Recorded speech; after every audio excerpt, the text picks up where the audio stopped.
Adobe Firefly is the all-in-one creative studio with AI-powered image and video editing for today's creative process. Built for creators of every kind, Firefly helps you generate, edit, and experiment fast. Because the asks aren't getting smaller, the budgets aren't getting bigger, and the timelines, oh yeah, still tight. With all the best creative AI models in one place, Firefly brings your ideas to life. Unlock a better way to make with Adobe Firefly.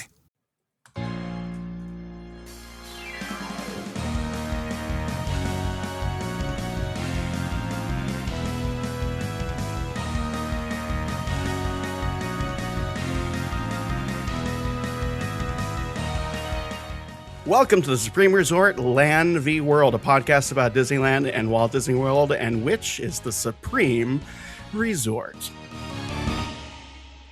Each episode, we will discuss and explore each resort ride by ride, land by land, park by park, closed ride by closed ride to answer this long, elusive question. Which is better, Disneyland or Walt Disney World?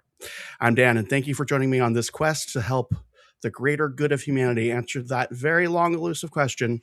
Which one is better? Joining me, as always, from the upcoming Supreme Resort live show, I have not updated my notes. It's Jimmy. Hi, thanks, host name. It's great to officially be on the other side of the mic. I'm ready to hang out, talk about topic of the episode, and see where the conversation takes us today.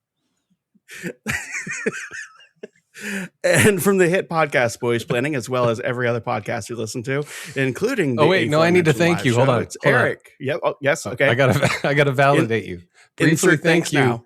I thank you by name, Dan, so the listeners feel the natural chemistry between us.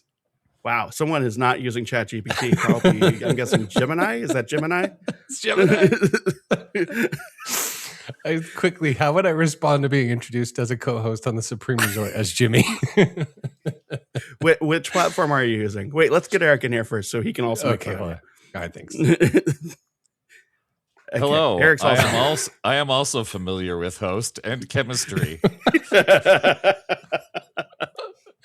I love robots. They're the best.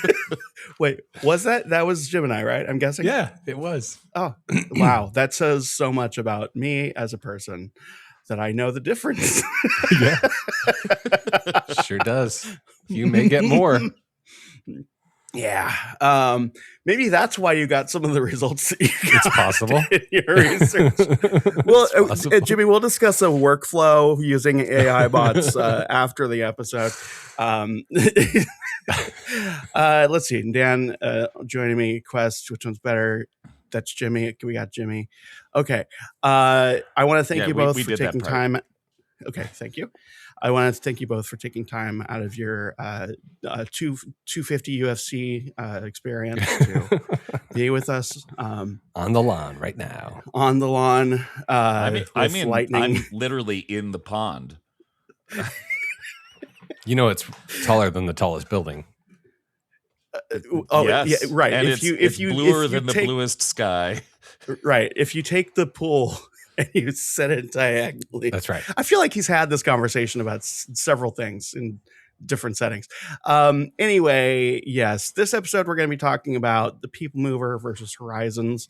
It's they're both closed, one more visibly so than the other. And they both, the good news about this one is either way we decide, all of our listeners will understand and agree with us. It's one of those episodes. But before we get there, have either of you been to any of the parks recently? Nope. Okay. December. Yeah, we talked December. about that. I did book. We're staying at the Disneyland Hotel December 21st through the 26th. We are there on Christmas Day, baby. Oh my God. Staying in a one-bedroom villa at the Disneyland Hotel.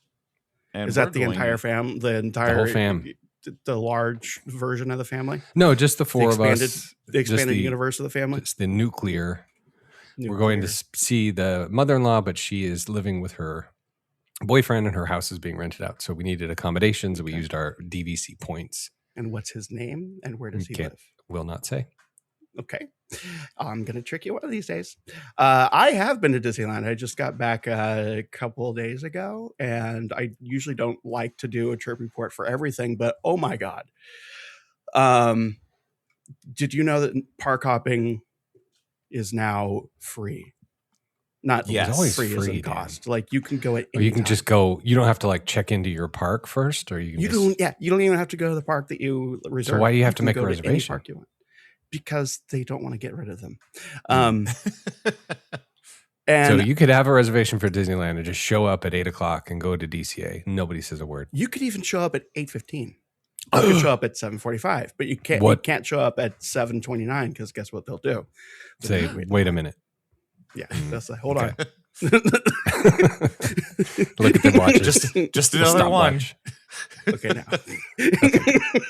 That's really interesting. I did not know that, Dan. Thank you for sharing. Tomorrow is standing outside going,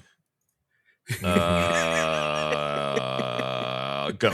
He's a One, hands-on two, CEO. He's so hands-on. Yeah, no, it was very. I know I have experienced that version of the parks before, but it was like so long ago, and it's amazing. Okay, Pirates was closed, but whatever. I know. I dealt with it. Thematically. It was you basically like I did. wasn't there, to be honest. Okay. So I hit some of the rope drop things that I usually hit early, and then before 9:00, went over to DCA, single ridered Radiator Springs, right? Like 30, it was like maybe a 5-minute wait. Single ridered the Incredicoaster and Soarin', all within like a half an hour. It's nuts. How many times did you ride Jumpin' Jellyfish? That was the rest of my day. It was just jumping jellyfish over and over. That tracks. Yeah. And they cheered for me as I did so. They're like, this is number 12. He made it to 27. Yeah. And every time they had to assure me that it was safe and that I wasn't going to cry or be too scared. That's so sweet. Also, they changed the Millennium Falcon. You've heard of that, right? The rise of the Millennium. Yes. I've heard of the Millennium the ship Falcon. from the movie. I've heard of it. Okay. Does Hondo have a Wars? different pre-show? Yeah, I didn't see the actual pre-show because I did single rider because I'm cool. Yeah. Mm-hmm. But I would imagine, I think the premise is now that they are, I think I saw a video where it was the premise is that instead of like borrowing the Falcon, he's kind of stealing it. I like that. Which is more fun. Yeah. How many jellyfish are involved in the stealing? Well, the entire ship is made out of jellyfish now. Oh, that's amazing. That's a It's change. very drippy. That's a change. Yeah. No, it's actually legitimately cool. There are 3 places you can go that I know of. Everyone it seems like everyone has stuff to do. I've heard that. Look at the YouTubes. Yeah. Is coaxium involved at all? Not coaxium, but like Bounty. Not the paper towels. Like you're stealing. So it's not about the quicker, thicker, picker upper. No, sorry. Although, the quilted, what a sponsorship quicker, opportunity. The quilted, quicker, picker, you're apparently upper, stealing things, Bounty. and I think taking hostiges. I think it'd be but great. They're bad guys. If you did just pick up a pallet of paper towels, that'd be awesome. We found the bounty. It's the best. And the product Mandalorian is narrating the whole back. thing, so it's very exciting. You get to hear him go, "Okay, now do that thing. Good job." Was it Pedro Pascal? It could be anybody, but I think it is. Was it Jim Hanks? He's it's Timmy Pascal. Everyone's brother gets a job. Also, they have little droids that jump around and are delightful over there. Again, see the YouTubes. Mention us in the comments because this is going somewhere. Magic Eye Theater's currently open again with Pixar shorts. I didn't get to see that because I didn't want to walk over there, but I will eventually. I hear it's good. And it's just just short pants that are just like have They like just dangle Pixar shorts logo? in front of you the whole time with Got it. And they have the Pixar ball on it. Yeah. Luxo. Oh, makes Yeah, and sense. then- Yeah. And Yeah. Jim Hanks is there going like, "Hey, You don't recognize me, but my Hi. voice sounds familiar. here's my nephew Chet," and then he does a really weird Caribbean accent the whole time. This is all to get to. I also rode on Roger Rabbit Cartoon Spin. You mean the Supreme, we did not know. whatever the hell it was. Yes, I rode on it to take a victory lap. It was closed when we recorded our last episode. That's right. And we didn't know that one of the things that they were doing besides sandblasting the sexiness stuff with Jessica Rabbit. They added a few more layers to her clothing. She's now wearing a scarf. She's now dressed up as the Phillies fanatic.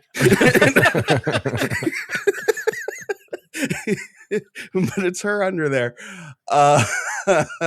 Rare sports reference from me. Good job. They took out the it spins, but Does it? you try to grab that wheel and it doesn't do anything. Is it still called Cartoon Spin?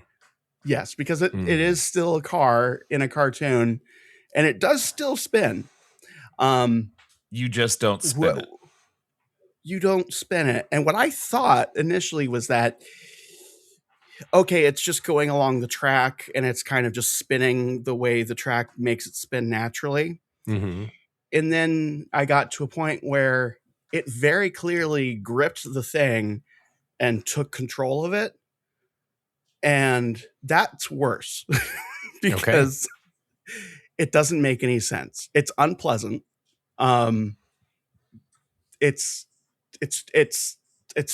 too much. And I think that the interface, what you need is that interface of being able to control it in order to have it not feel like a chaotic fustercluck. And instead it just is. And I think that the thinking was like, it's wacky cartoon stuff. So it sounds like the verdict's been overruled. As a fake theme park lawyer, I would have to not take this case. Well, the case has already been presented, and it was ruled that the Cartoon Spin was supreme over Cosmic Rewind. And it sounds like that ruling has been overturned. A lot of people were not happy about that. And then this news came out. Yeah, I mean, okay, if I'm being completely objective about this, I think it won based on two things. The first is that you control the spinning, and the second is that it fits more in the land. And I think the second still stands up, to be fair. That's fair. Yeah. But the first it is Toontown. Right. But the first part doesn't fit anymore. Or it's not true anymore. So I guess the question is, does it still win? I wouldn't, if you had never had control over the spinning of it, I don't know that I would make the case that it's better. But I also don't know if I would make the case that it's worse. Okay. Perhaps it's still an appellate court decision. Maybe that is. Maybe this is all just a complicated way to mention that we're doing appellate court at some point. Yeah, at some point. We just have to figure out what that is. Yeah, we'll get Speaking there. of complicated ways to mention things, we were supposed to have our live show at Shakey's in Anaheim a month from when we're recording this, roughly. Ish. So we still haven't heard back from them. No. Right? So Yes, I assume that is there. not happening. And Eric can't be there. However, if you would like to still go to Shakey's in Anaheim on July 16th, 17th, 18th, whichever you decide, feel free to go and ask them where the live show is. Please. Be nice, be polite, buy something. Mojo potatoes, for sure. Mojo potatoes, the chicken's delicious. And know what buffet spaghetti is like. And I think Jason's talking about doing a live show with everybody. Yeah. Yeah, that came up recently. With all the pods. Yeah. All the pods. Anyway, Yeah. let's get to it. So We got some meat Yeah. here. Main event. Speaking of main events, 250 UFC. Speaking Sorry, I'm of sleepy. me, Right, here we go. We are discussing the Peoplemover versus Horizons, and we are going to try to figure out which one. I believe the premise is which one, if we could grant one the wish to come back and be a real boy, which one would deserve it the most? Is that correct? That's right. yeah. Okay. And it may be a monkey's paw situation where it actually makes things worse, and that would be whimsical, but that's not what this show is about. Definitely not Peoplemover about versus women. Paul's Horizons. middle finger just went down. Ooh. Uh-oh. I've got it here in the office. Yeah. In the The monkey's in paw the is how we Supreme got this Resort podcast. office. Monkey's paw. Thank you so much. Arguing for the Peoplemover is Jimmy. Hi. that's him. And arguing for Horizons is Eric. You've heard of me before. That's him. And I'm Dan still. Or her. And this is the part of the show and this is the part of the show where we all realize that I should not be hosting these things. We need to have sounds, Dan, if you like. Oh, yeah, those. we have sounds. Thank you so much. We have sounds. Podcasts are an audio medium. Have you heard of podcasts? If Jimmy says something that I think is delightful about the Peoplemover or makes me cry a little bit that it's gone, you're going to hear this sound. Prepare for the game grid of Tron. That's right. And if Classically. if Eric says something about Horizons that I find delightful or sad or any emotion, you're going to hear this sound. You know, people have painted some pretty fantastic views of the future. And some pretty mixed up ones, too. There we go. That is not from Carousel of Progress, I'm guessing. That is from Horizons. Horizons. Correct. Okay. The spiritual successor of Carousel of Progress. Yes. That's right.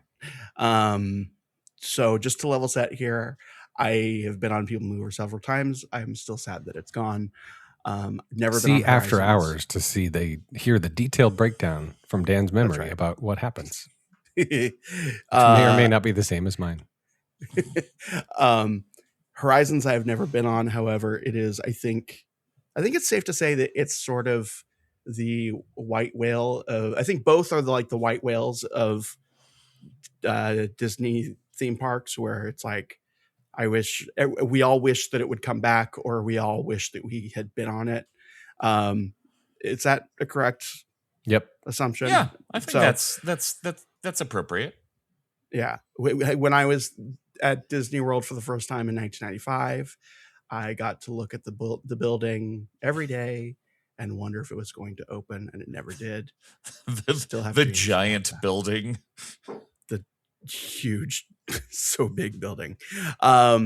So I've decided that I'm going to judge on this one because if given a choice, I would not be able to tell you right now. And that's why we're having this conversation. That's what this Okay. podcast is. Welcome to the show. We're going to start with opening statements. Jimmy, Yes. open our statements. Okay. This is the tale of two tomorrows. Mm. May it please the court of Disney fandom, we are here to debate the resurrection of two fallen giants, the Disneyland Wedway Peoplemover and Epcot's Horizons. Both represent the peak of Disney's mid-century optimism. However, only one deserves a physical rebirth in the parks today. Horizons was a masterpiece of storytelling. It was ultimately a passive, closed-box dark ride. Its vision of the future was fixed in a specific era. The Wedway Peoplemover is not just a ride, it is an active kinetic ecosystem. It serves as a moving architectural element, a crowd management tool, and a living thesis statement for Tomorrowland. Full stop. Horizons lives perfectly as a digital archive and a core memory. The Peoplemover belongs on the tracks. Disneyland desperately needs its kinetic heart back, while Epcot has already evolved past the specific futurism of Horizons. Mm. Wow, we're Mhm. already doing closing statements at the same No, time. that was my opening. Okay. That's the opening. So for people listening to the podcast who hear the word futurism and think, we're not talking about that kind. We're talking about the forward thinking. We've talked about this before in the podcast. Futurism, the art movement, is a different thing. Eric, open your statement, please. I will open the statement, and here is the statement that I have found in this envelope right here. Here we go. I don't know if this was a cool building or an ugly building. It was enormous. We have other enormous buildings at Epcot now. But Horizons defined Epcot as much as Spaceship Earth. The attraction was defined by its motto, if we can dream it, we can do it. By the way, this was not a Walt Disney quote. This came from Sherilyn Silverstein, who worked at General Electric at the time of the ride's opening. Please listen to Retro WDW / the Lake Buena Vista Society for the full story. I will try to find the specific episode and put it in the notes. But Horizons was one of the best attractions ever completed because it completely encapsulated the park as it was located in, while also creating a sequel to a show that Walt Disney also created. Also, there were plenty of neon lights and plenty of animatronics, plenty of robots in there, and it had 3 endings that you could select during the ride.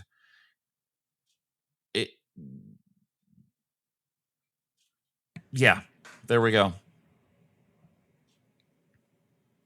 Dan is muted. We lost Dan.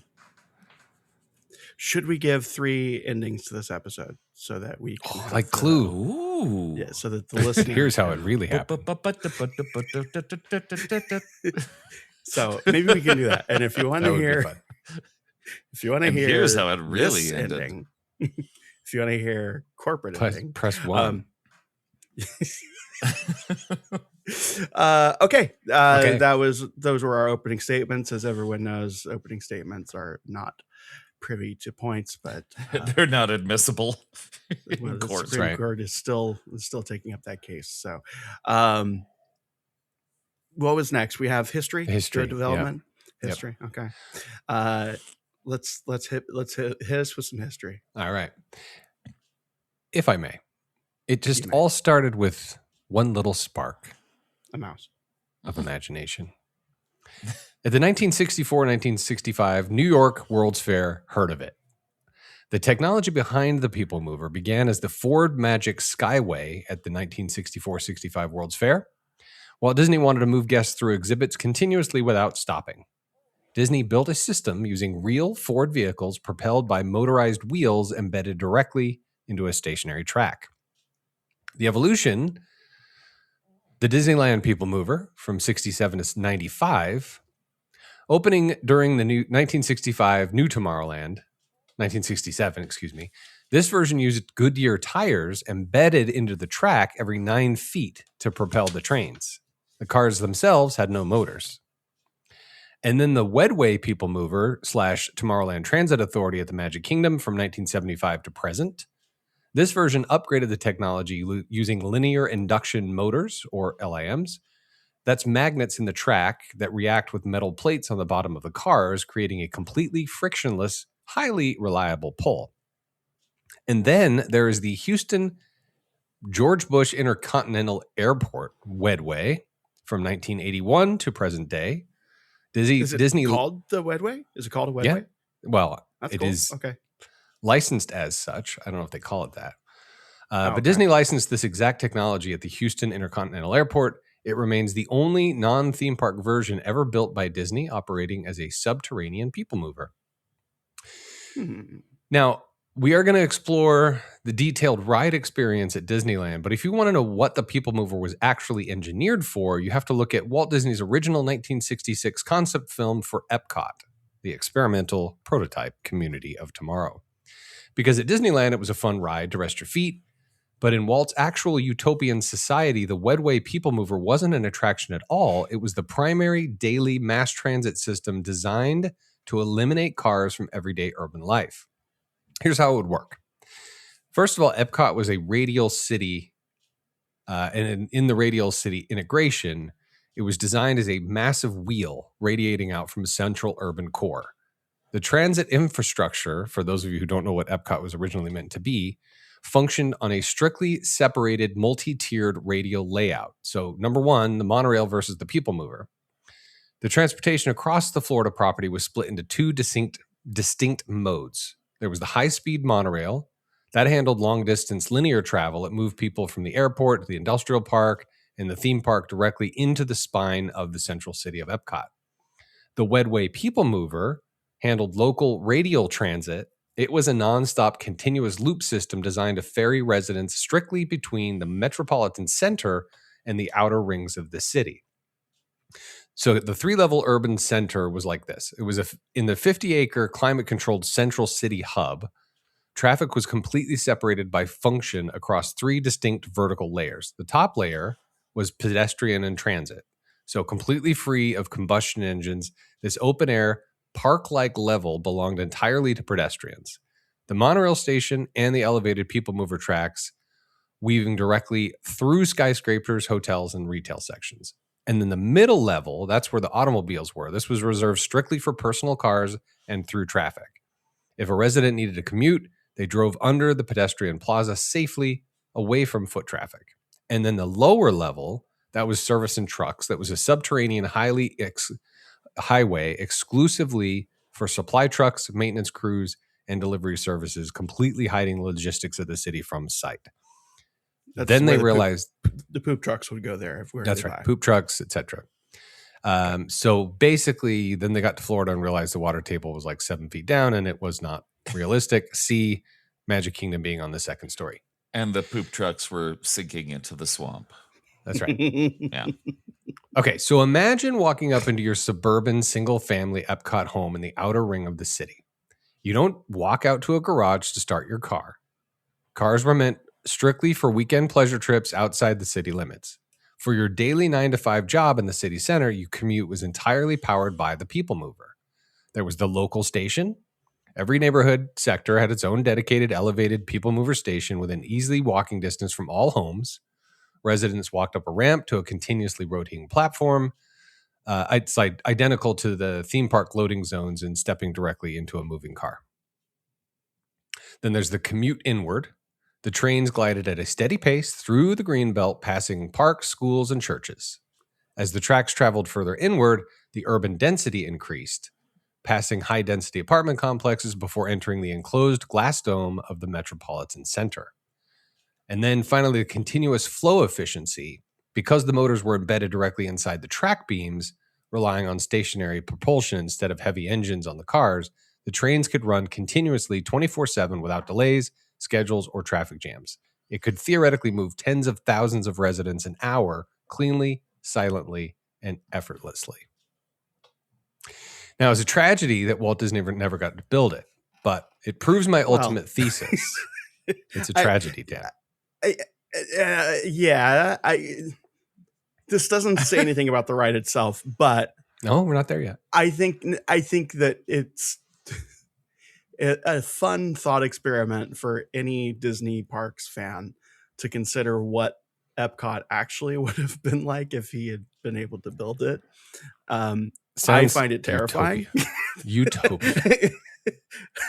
The utopia of renting a place for a couple of years and then being kicked out and being constantly on display, where you can invite people through your home to see the technology of the day. And now we're going through the Nelson's living room. He's a real piece of crap. Why I oughta. All right. So, but this proves my ultimate thesis is that the it doesn't take anything away from the Peoplemover itself. That's right. It's not just a nostalgic amusement ride. It was intended to be the literal lifeblood of a living, breathing metropolis. And then there's the rocket rods. Disneyland closed the Peoplemover in 1995. It was in August of 95 to make way for the new Tomorrowland of 1998. Management wanted a high-thrill attraction to replace the slow-moving transit ride. The result was the Rocket Rods from 1998 to 2001. Rocket Rods used the exact same unenforced track built for the lightweight, constant-speed Peoplemover. The Rocket Rod vehicles were heavy, rapid acceleration speedsters. The constant sudden braking and accelerating put immense structural stress on the concrete beams. The ride suffered constant breakdowns, long lines, and structural fracturing. It closed permanently after only 3 years, leaving the tracks vacant and structurally compromised for traditional heavy vehicles ever since. The end. Yeah. That's the brief history of the persons movers. If you are a listener, if you're ever in a position where you're in charge of a major project and someone who specializes in physics and like structural design and everything says to you, what you're proposing is going to break the structure of the thing, you should probably listen to them. So just for my own clarification, it sounds like the idea was monorail would be for like longer. Yeah, like for longer trips. commutes, it's kind of like a direct route into the city center. Right. So like from neighborhood to neighborhood, or from neighborhood to neighborhood was Peoplemover. Creepy pod to creepy pod. Like say, like if the vision that I'm thinking is like, okay, this was a part of this was intended to be something that you visit from a theme park. So you take the monorail to the theme park and back, longer distances. Presumably, if more Epcots were built around the world, which is again a terrifying idea, you would presumably take a monorail from this Epcot to that. That's Epcot, right. And then while you're in that Epcot, then you take the people movers around. Yeah, local commute. Okay. It's a fascinating thing, and listener, if you're not already aware of it, seek it out. It's fun. I want to give a point to the Peoplemover. That's what I'm talking about. Hold on. A history but point. They have one. Okay. So this Peoplemover is unique in that it has the wheel design. The wheels on the track go round and round. That's right. Which I believe was inspired by the assembly line that Walt Disney saw at the Ford factory. Plant. Correct. Yep. And he saw that and he thought, hey, that could be a ride. And then, hey, that could also be a mode of transportation. And I think that the reason I'm veering towards that over the currently existing limb Peoplemover is that I'm almost certain the limb is the more expensive and complicated way to go. Where if we're looking at, let me restart this thought. If we're looking at a proof of concept for something that could be applied across the board as like a thing cities could do, this version of the Peoplemover is, I think, the more feasible one. And as a proof of concept, it should still exist. So that's a point for Peoplemover. Prepare for the game grid of Tron.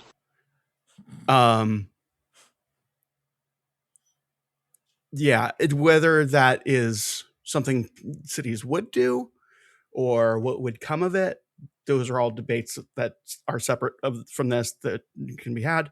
But Eric, go ahead and hit me with your history. Okay. The Horizons ride. All right. Not your personal history. Although if you'd like to sprinkle bits of that into this history, you are welcome to. Am I allowed to tinkle? Oh, you said sprinkle. Oh, sprinkle, not tinkle. Those are usually different things. Those are different things. Yes. Among Disney fans, few extinct attractions inspire as much affection as Horizons. This wasn't simply a ride, it was arguably the purest expression of what Epcot Center was originally meant to be, an optimistic vision of humanity's future, powered by science, imagination, and cooperation. Like I said earlier, it's very much like Spaceship Earth, but it goes further into the future. But this attraction was not available on opening day of Epcot. Um, this is one of the major attractions that was not available on opening day in 1982, but it did open 1 year later. That's easy. The attraction, all of the concept art. I've got this amazing book, Walt Disney's Epcot Center. That's a giant book that came out before the park opened, and it has all of the concept art for these attractions. And Hold on, let me see the book. Let me see the book. You want to see the book? I just want to see. Want to verify that it's giant. Okay, there we go. Okay, all the listeners can see the book that is, too. in fact, it's a rather large book.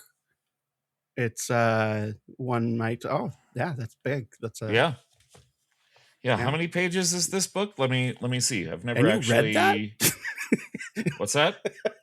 And you read that? That's a lot of pages.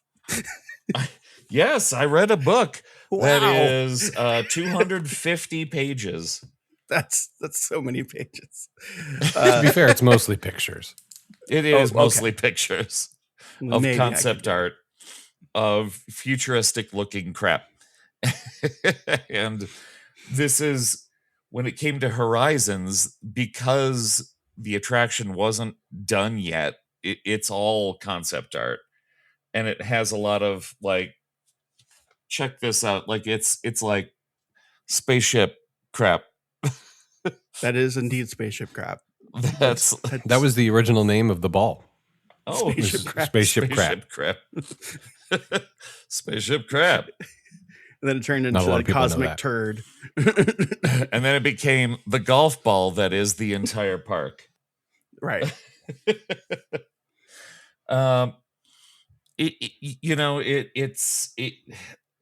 Horizons wasn't done yet, so they didn't have a whole lot other than all of these random things. And some of the pictures are actually what eventually became depicted in the attraction. But largely it was spaceship crap. Objection, Your Honor.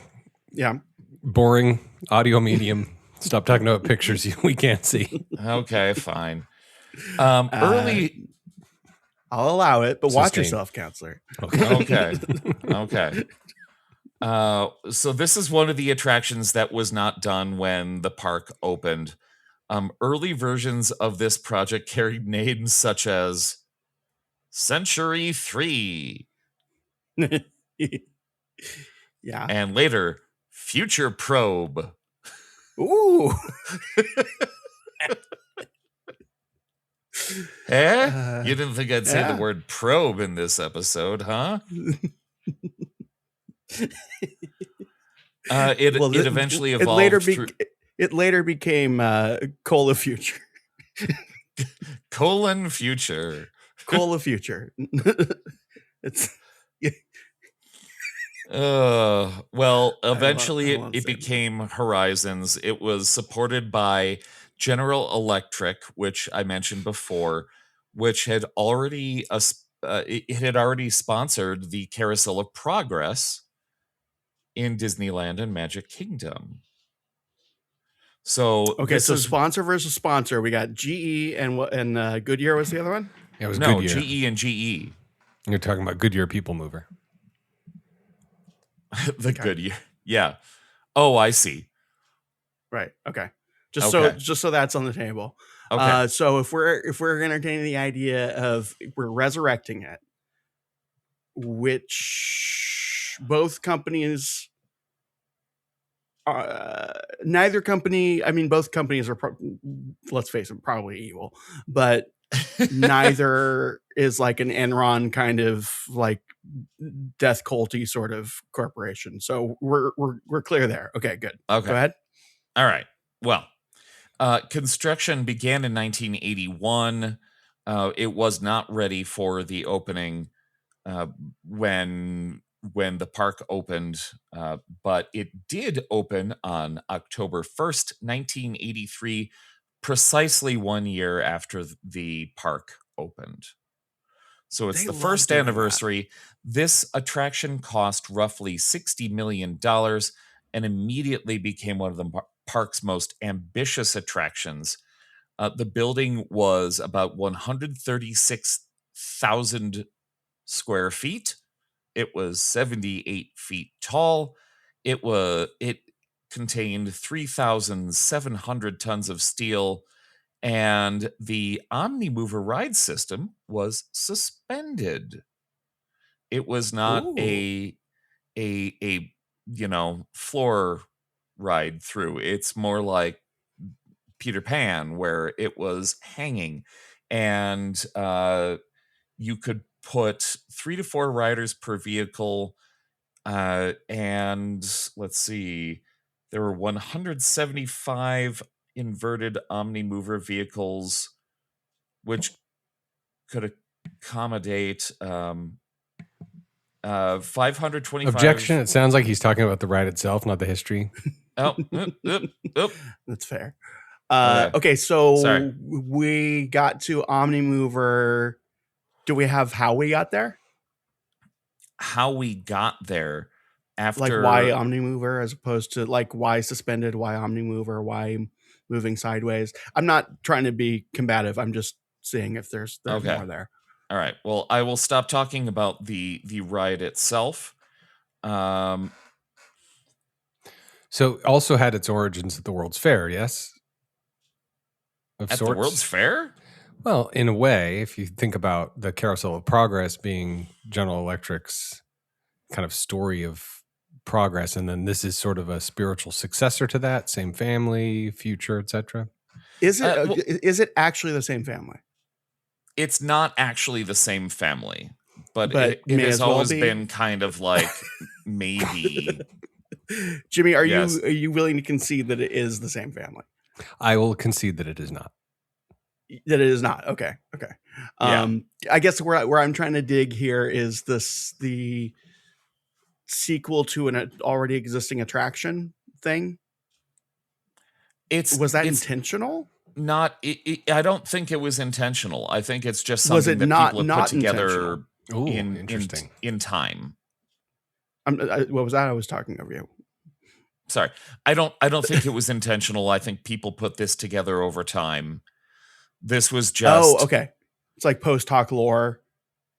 Yeah, everything in Epcot was back in the day. There was a thing, and then we progressed forward. Like it's the same thing as Spaceship Earth, and it's the same thing. It sounds to me they did like this 3 times in Epcot. More than three times, because the seas, wheels, they just kept on doing the same thing. Like the future is near, and here's what the future looks like. Do we think that's why do we know why it closed? We sorry, I'm not intending to grill you here. It's just I've never been on it, and I've always been fascinated by it. So if I ever get to a place where you're like, I'm not trying to like find the limits of your knowledge. It's not that kind of an episode where it's just no. Well, you can't that's prove okay. this. You can't prove a negative, so you're wrong. Right. I'm just genuinely trying to get like, was there a reason it closed, or is it just we didn't pay the electric bill? No, it closed because okay, so here's, let's see, what year was that? And if I'm interrupting your flow at all, tell me to stop and just do what you're gonna do. No. It's Okay. it's cool. I'm fine flowing with your flow. The sponsorship ended in 1993. General Okay. Electric's 10-year sponsorship agreement expired. GE chose not to renew it. Without a corporate sponsor, Horizons became significantly more expensive for Disney to maintain. On Oh, September okay. So because we're doing the episode that we're doing, this opens up an interesting thing, which is which has the most unjust ending. Okay. Because on one hand, it's we no longer have a corporate sponsor, so F it, let's just close the place. And then on the other hand, it's we're going to ruin Tomorrowland.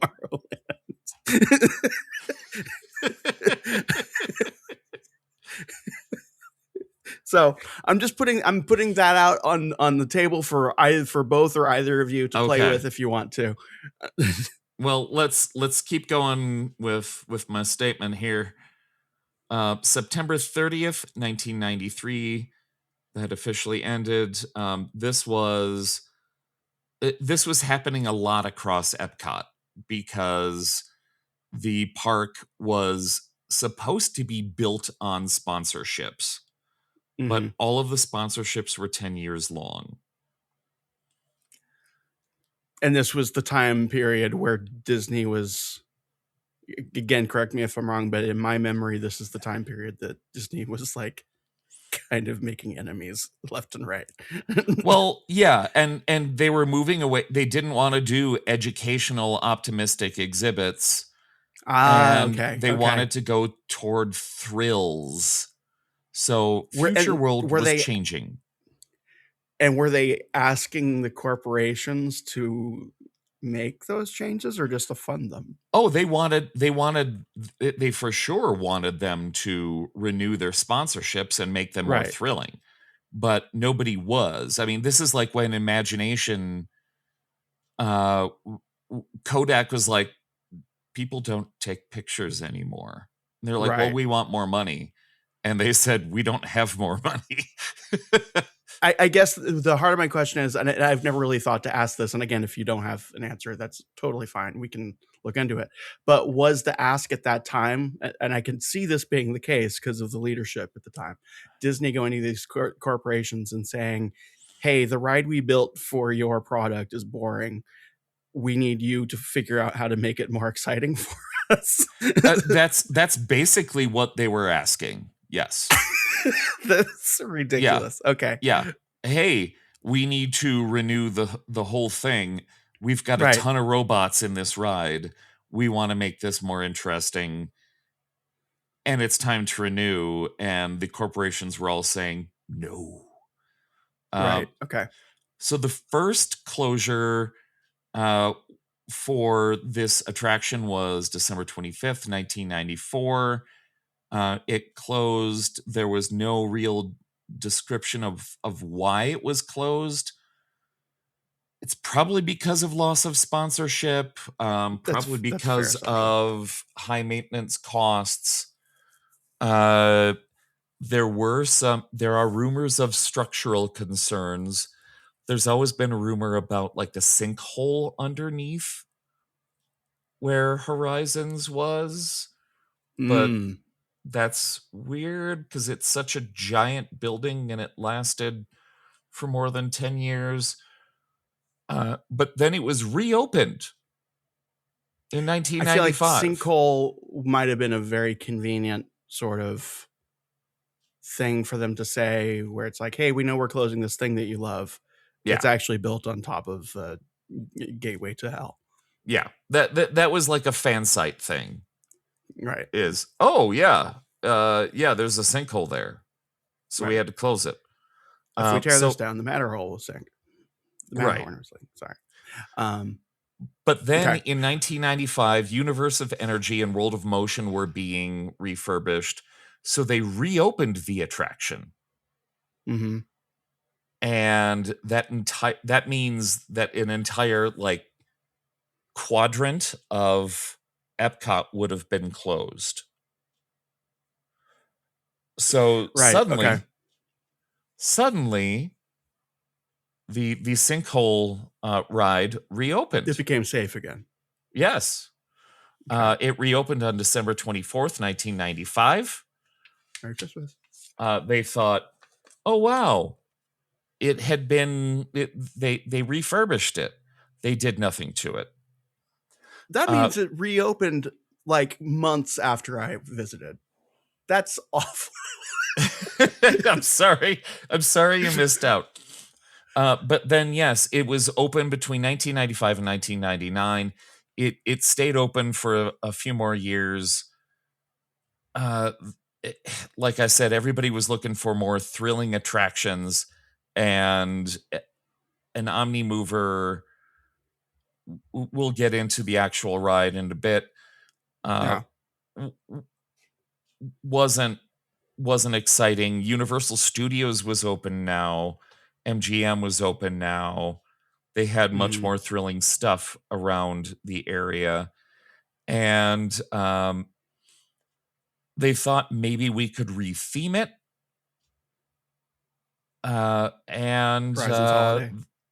And then they closed it and opened the super thrilling and deadly attraction Mission Space, which we've spoken about.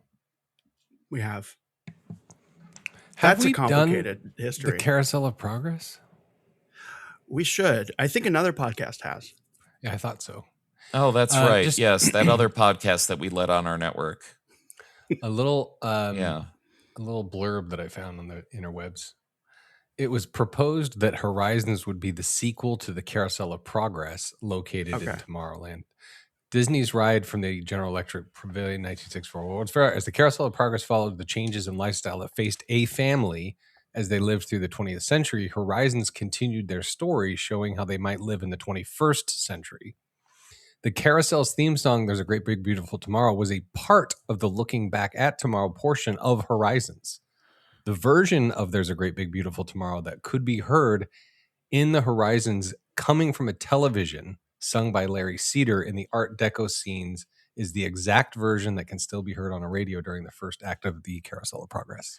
Well, thanks for stealing some of my facts, but okay. Well, I said, is it a successor? You said no, and then I just said it. You're like, thanks for stealing it. It's not. It's kind of debated, but Eric, yeah. stop fighting away this point that I want to give you. No, it's okay. Epcot Center's vision here. This is from my giant book. Epcot Center's vision of the future is neither far-fetched nor forbidding. Significantly, it focuses on technology rather than on a historically enduring social unit, the family, which kind of goes against the Carousel of Progress. But rather than emphasizing the inevitable development and perfection of incredibly sophisticated machines of the future, Horizons concentrates on the purpose of the machines. And the purpose is us. How can our lives be enhanced by future technology? So it's more of a spiritual sequel, much like Evil Dead 2 to Evil Dead. Sort of thing. That's an interesting comparison, but yeah, it is spiritual because the entire point was this cup. Well, we'll get into the entire attraction, but the couple that narrate the entire thing are potentially John and his wife, and they're like, well, hey, we like I never said I wasn't John, and I never said I wasn't wife. Okay, and so here we are in the future. Okay, so Horizons, I'm going to give 2 points for the spiritual sequel thing, because it's cool, and because now, without it being around, nobody knows the ending to the story of Carousel of Progress. Oh. You know, people have painted some pretty fantastic views of the future. And some pretty mixed up ones, too. They bicker a lot. Yeah, they do. in I've only narration. I'm very excited about the Carousel of Progress changes at Disney World. I'm looking forward to it. I'm hoping they take those robots and ship them over to Disneyland. Ooh. They're not going to. But I'm hoping they just leave them and put different clothes on them. that's more likely. Yes. May I describe the queue experience of the Peoplemover at Disneyland? You may. Thank you. Not only may you, but you can. Thank you. I can and I will. The Disneyland Peoplemover queue was an exercise in mid-century kinetic energy. Ooh. Guests entered the queue. There's a theme. Kinetic energy. Guests Hold on. entered. Hold on. I changed nothing. It just listener, if you're not sure where what was actually there, we're talking like a couple speed ramps and a sign, which I love. You all know how much I love speed ramps. But I love a speed ramp. They still have one at Walt Disney World. So Well, now, but before that, it was so. First of all, guests entered the queue in the center of Tomorrowland's hub. You walked up a massive, sweeping concrete pedestrian ramp that wound around the rocket jet's tower. Originally, this elevated platform placed guests directly level with the boarding zone, offering panoramic views of the entire land before boarding. So they were like, "Hey, you just did that huge walk. You know how dumb walking is now. Mm-hmm. Check out the Peoplemover." That's right. now you can ride a ramp and then sit in a car. An exercise in mid-century kinetic energy. That is the cue. The end. I mean, that's all it was. No, yeah, this one's tough because, I mean, I guess I want to hear both because I know nothing about the queue for Horizons. But it really was, and then it upgraded to the speed ramp, right? Mm-hmm. I mean, it was so minimal, but it's just like, what else do you need? Like anything more would be dumb. So, okay. Well, remember, it was not only just a ride, it was a transportation inspiration for the future. I think you squeeze as many points as you're going to get out of that. Do you need a fancy queue to take your monorail to your job, your Peoplemover to your job and your neighbor's house? No. to watch their family dynamics through the right. one-way mirror that was weirdly installed in everyone's house. Mm-hmm.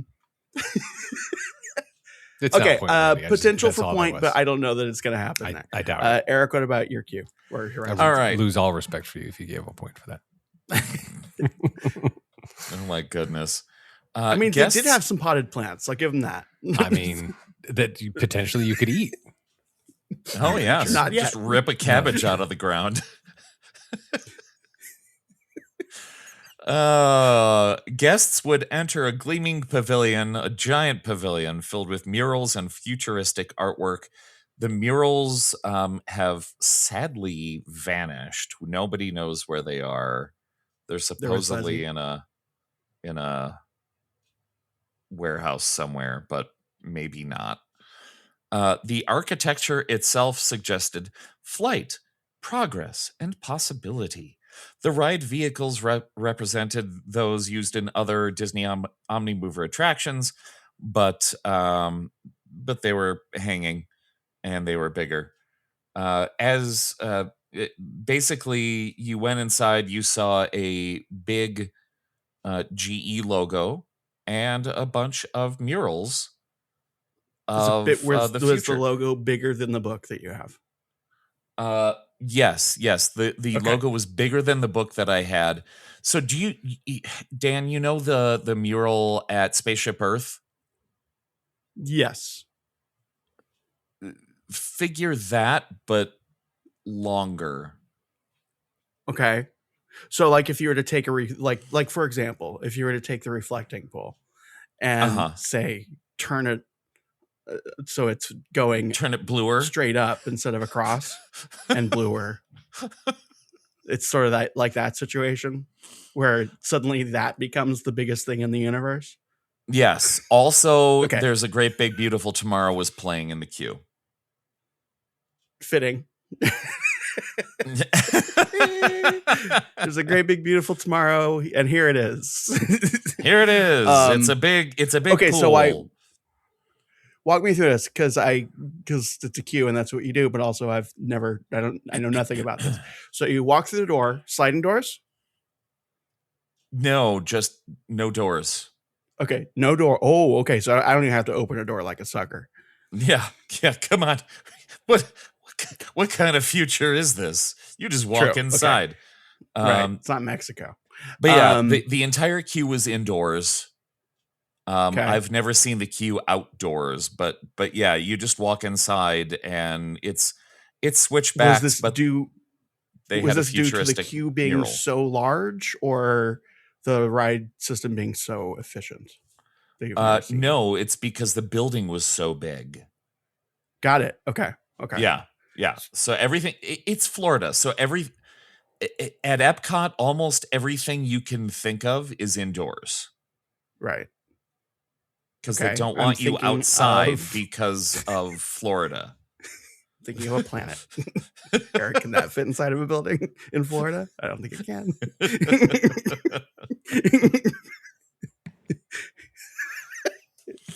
If you see Cosmic Rewind, there's a planet in there. Ooh, Yes. okay, that's Oh, fair. that's true.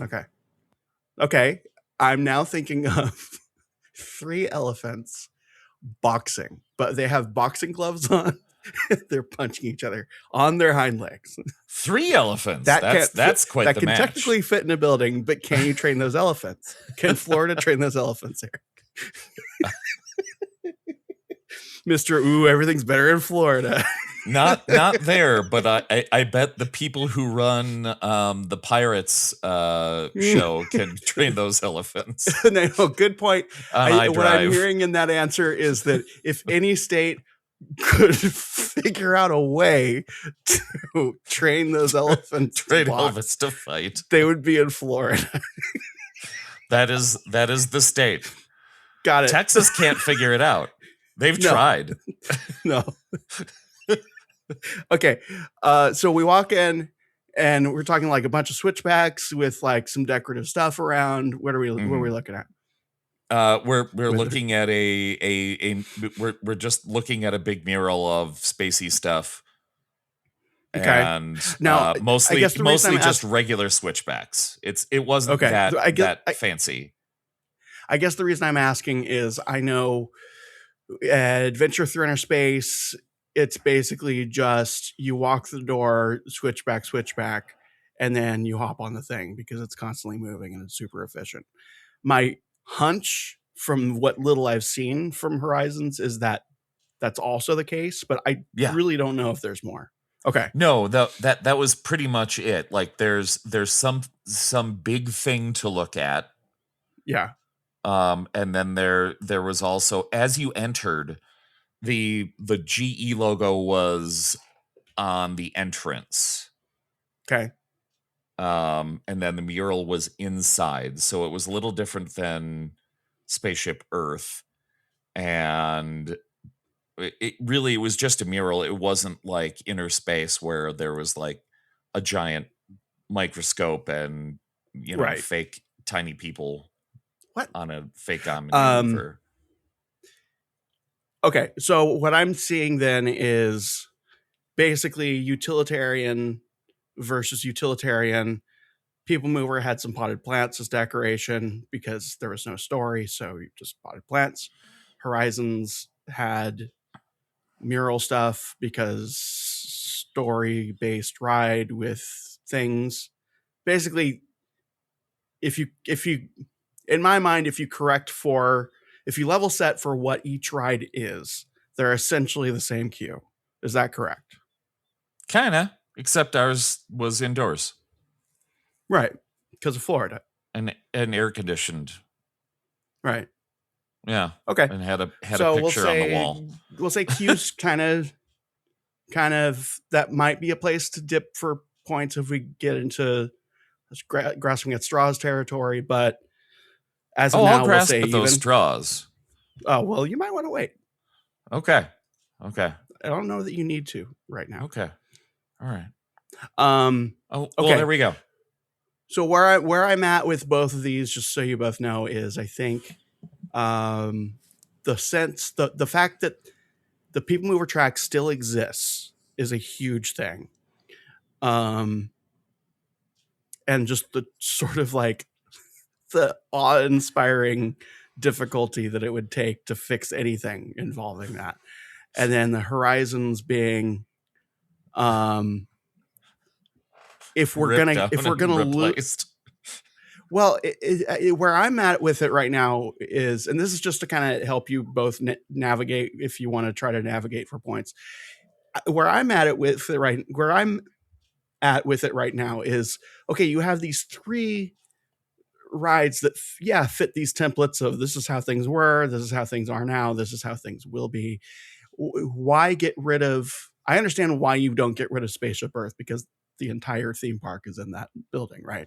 Yes, yeah, it's all on the ball. Yeah. Why do you get rid of World of Motion versus Horizons? That's like, Well, they got rid of both. right, but that's true. Why? No, they did, didn't they? Anyway, Yeah, that's just World sort of of where I'm Motion at is now thinking test wise. track. So Right, that's true. Okay. Okay. Let me tell you about What the else do you ride have? itself. On Yeah, the, thank you.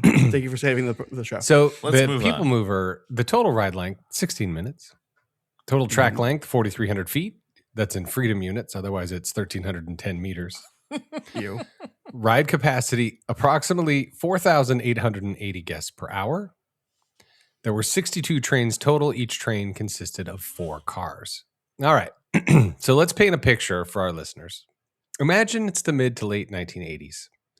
You just walked up that sweeping concrete ramp or the speed ramp, whatever you want to do. You stepped onto the rotating Lazy Susan style platform and you hopped into your 4-car train. The automatic doors slide shut. What happens next is a 16-minute masterclass in theme park pacing. Mm-hmm. The Disneyland People Mover wasn't just a static loop. It was a chronological story told through show windows and dark tunnels. Let's break down the exact step-by-step ride experience, including the legendary transformation of the upper tunnels. By 1988, Disneyland's Tomorrowland had evolved drastically from its 1967 roots. The iconic multicolored People Mover fleet was gone, completely replaced by sleek, solid white trains with colored side stripes designed to match the new Mark V monorails. The ride was officially named the People Mover Through the World of Tron. Through, and how do they spell through? THRU. Oh. Mm-hmm. And the onboard Fancy. audio was I will have you hosted know, by... Fun side note is in 6th grade, we were taught by my teacher that we should always use the resources available to us instead of asking questions, because she was that kind of teacher. And your we resource was THRU. We did not like each other one bit, by the way. Like we had open adult like hatred for each other. And But you weren't an adult. Which is fitting for an adult to have that kind of relationship with a child. My resources available to me were Disney souvenir guide, a Disneyland souvenir guide, and some other things that I probably never looked at. And I wanted to figure out how to spell through. I looked it up, and she marked it wrong. Oh. It was not the. I didn't spell it the fancy way with all the G's and H's and all that. Yeah, English is the worst. And she let me know that she marked it wrong, and I let her know that I used my resources. And then did you provide said resources? What's that? Did you provide said resources? Because I think you're absolutely right. And then we got into an argument about how I should know. And I said, well, then why would I use my resources? Because I've always been this person. And by the way, this was an adult having this argument with a 12-year-old. I bet she probably spelled Tron, TRAUGHN. She probably did. Dumb lady. And the onboard audio was hosted by a futuristic, smooth-talking artificial intelligence persona named Orac One, the commuter computer.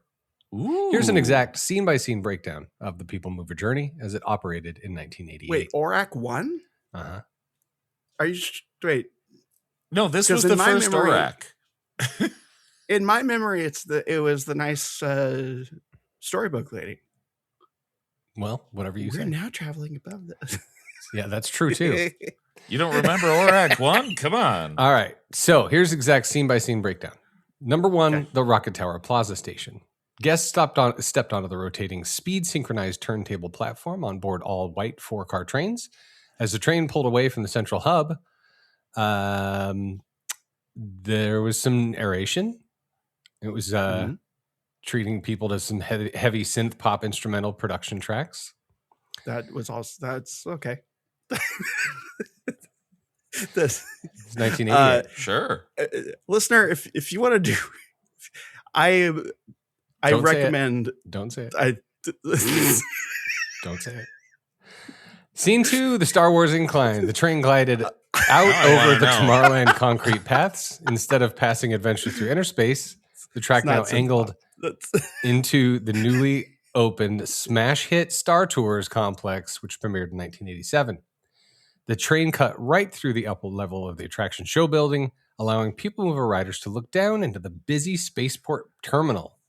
Watch the giant G29T baggage screening droid and view the massive Starspeeder 3000 simulator bays. Scene 3. The Starcade and Star Traders. Leaving the spaceport, the train moved indoor-outdoor through the upper tier of the Starcade. Riders looked down upon the banks of buzzing 1980s arcade cabinets and guests playing classic video games. The track then transitioned seamlessly into a balcony view overlooking the Star Traders mega gift shop. Scene 4, the train then entered the enclosed upper level of the Carousel Theater building. Suddenly, the upbeat music cut out, and a menacing, booming British accented computer voice hijacked the audio system to declare that the train was entering the game grid of Tron. The digitizing matrix. Prepare for the game grid of Tron. Exactly. Surrounding the train, wraparound projection screens illuminated the pitch black tunnel. The light cycle race, synchronized footage of neon-colored light cycles sped alongside the ride vehicles, accompanied by roaring engine sound effects that made riders feel like they were traveling inside a mainframe arcade grid. Then you enter the Space Mountain interior. Emerging from the digital grid, the train entered the massive dark void of the Space Mountain Dome. While traveling along the interior perimeter edge. What? Okay. The order's a little off, but okay. Okay. Oh, no. Riders is would gaze that into the artificial starry night to watch the glowing rocket-shaped coaster vehicles flying past them at high speeds while listening to the echoing screams of passengers below. The train returned to the bright California sunlight, riding high on concrete pillars over the northern side of the park. The riders looked down at the submarine voyage lagoon, catching glimpses of the bright yellow submarines navigating coral reefs. Frequently, a sleek white Mark that V song. monorail would blast past on a monorail beam. The track made a sweeping loop over the multi-lane black top of the Autopia track. On the final stretch of the Grand Circle Tour, the track entered the perimeter wall of the CircleVision 360 Theater. Guests traveled directly above the queue and seating areas before bursting back outside into the central plaza. Then the all-white train hit the braking pads, matching the rotating speed of the turntable to let passengers safely step back onto the platform. You see, it wasn't just a ride to rest your feet. It was an entire structural tour guide that literally stitched every single story in Tomorrowland together.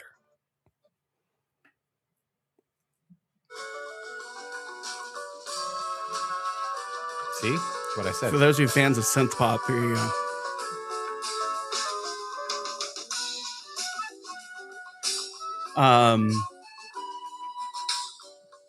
Okay. Or Act That 1 was was- at Disney World, by the way. Sorry. Yeah.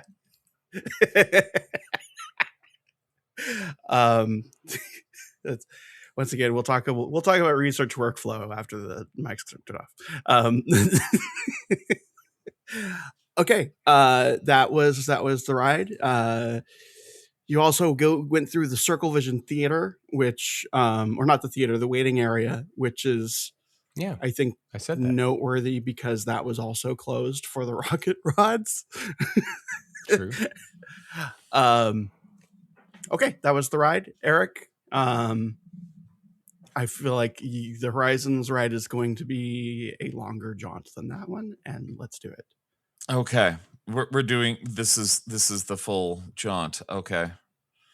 If you could look up Horizons music, because George Wilkins and John Debney wrote quite a bit of music that were featured in the attraction, including "If We Can Dream It, Yes We Can Do It, Yes We Can, Yes We Can." This is an interesting thing to get to, soundtrack versus soundtrack, because a lot of that stuff exists in like Disney media that you can purchase, or that is that, or am I incorrect about that? No, there are recordings that you can access. Like, there are that. songs that you can point to and say, that's the song, that's the name of the song, that's where I can find the song. But the Peoplemover, all I got is YouTube. Really? Yeah. That's the only way you could find it, was on YouTube? There's no, like, I'm going to go find the official recording of this. Oh, wow. I love that song. But I know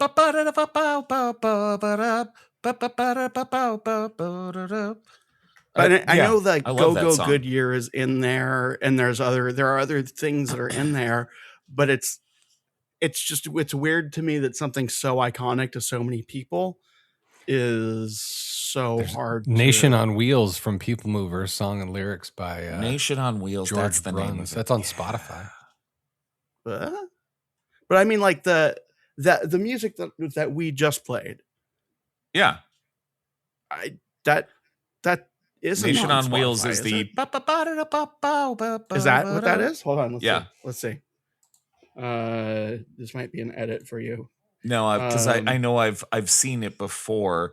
I'll just keep talking. I'm not editing this. I'll edit out all of the errors that you've made. But no, we'll just keep talking, because that's how you do it on a podcast. Nation on Wheels from Peoplemover. Nation on Wheels from the Peoplemover. And that's that one.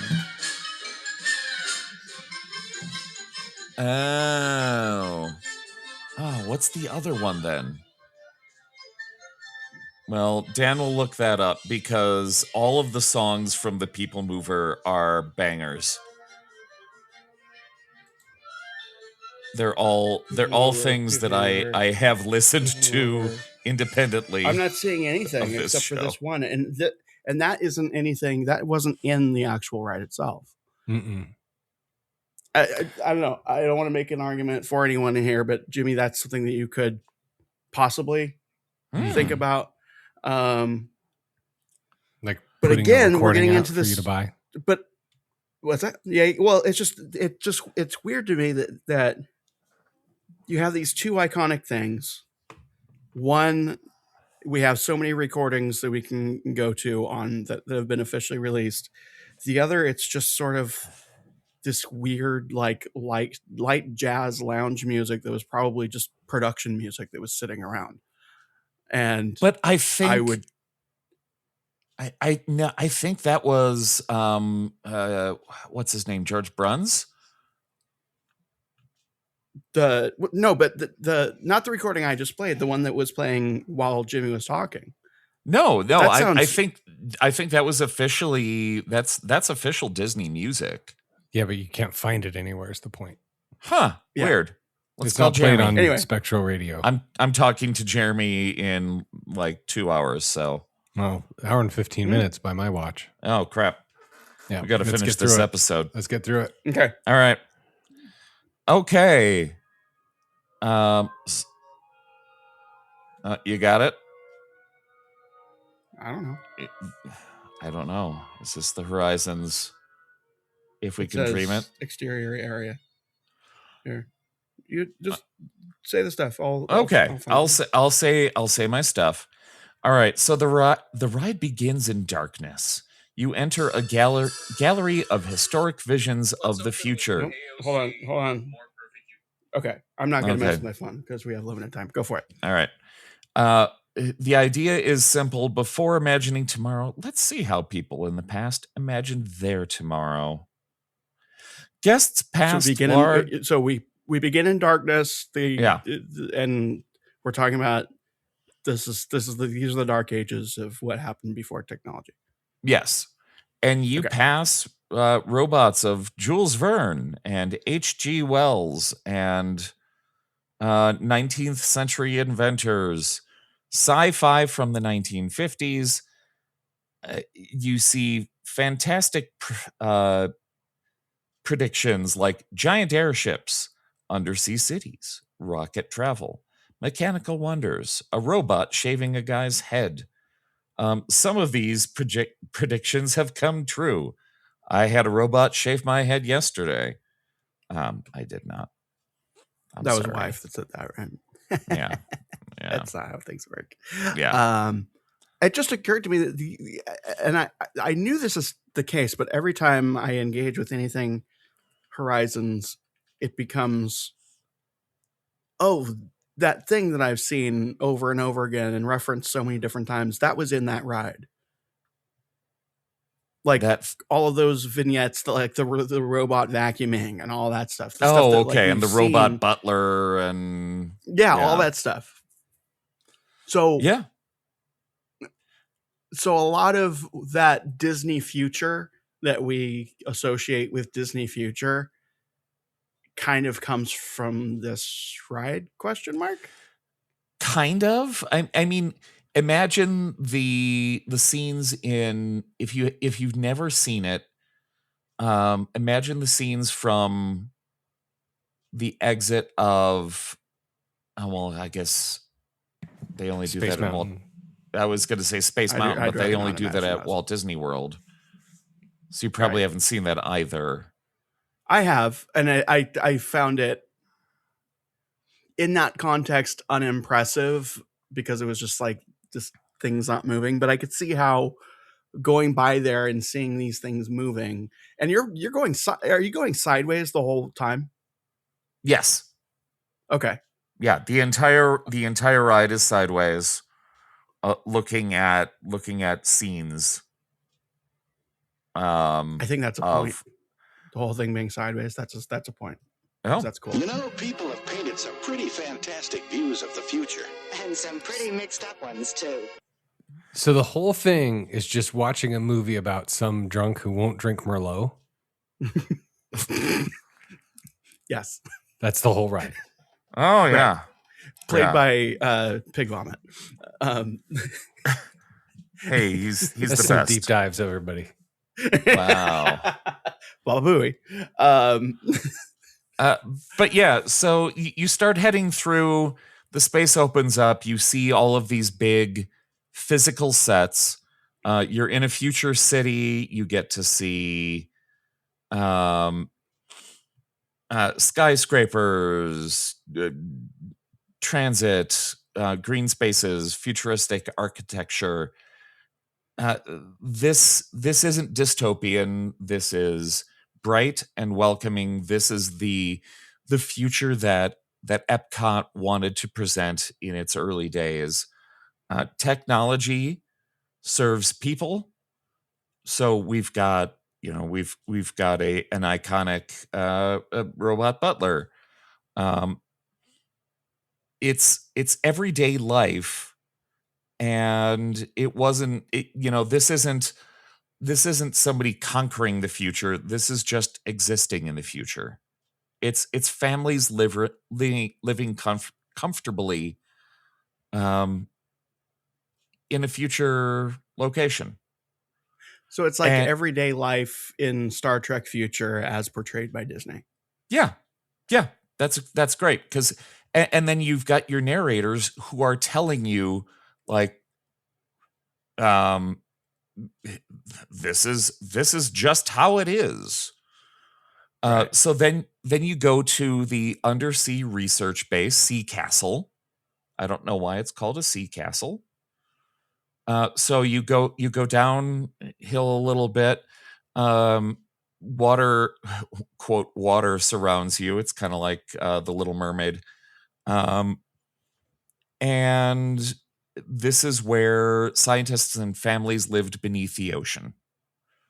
So you see marine laboratories, underwater transportation, oceanographic research, residential quarters under the sea.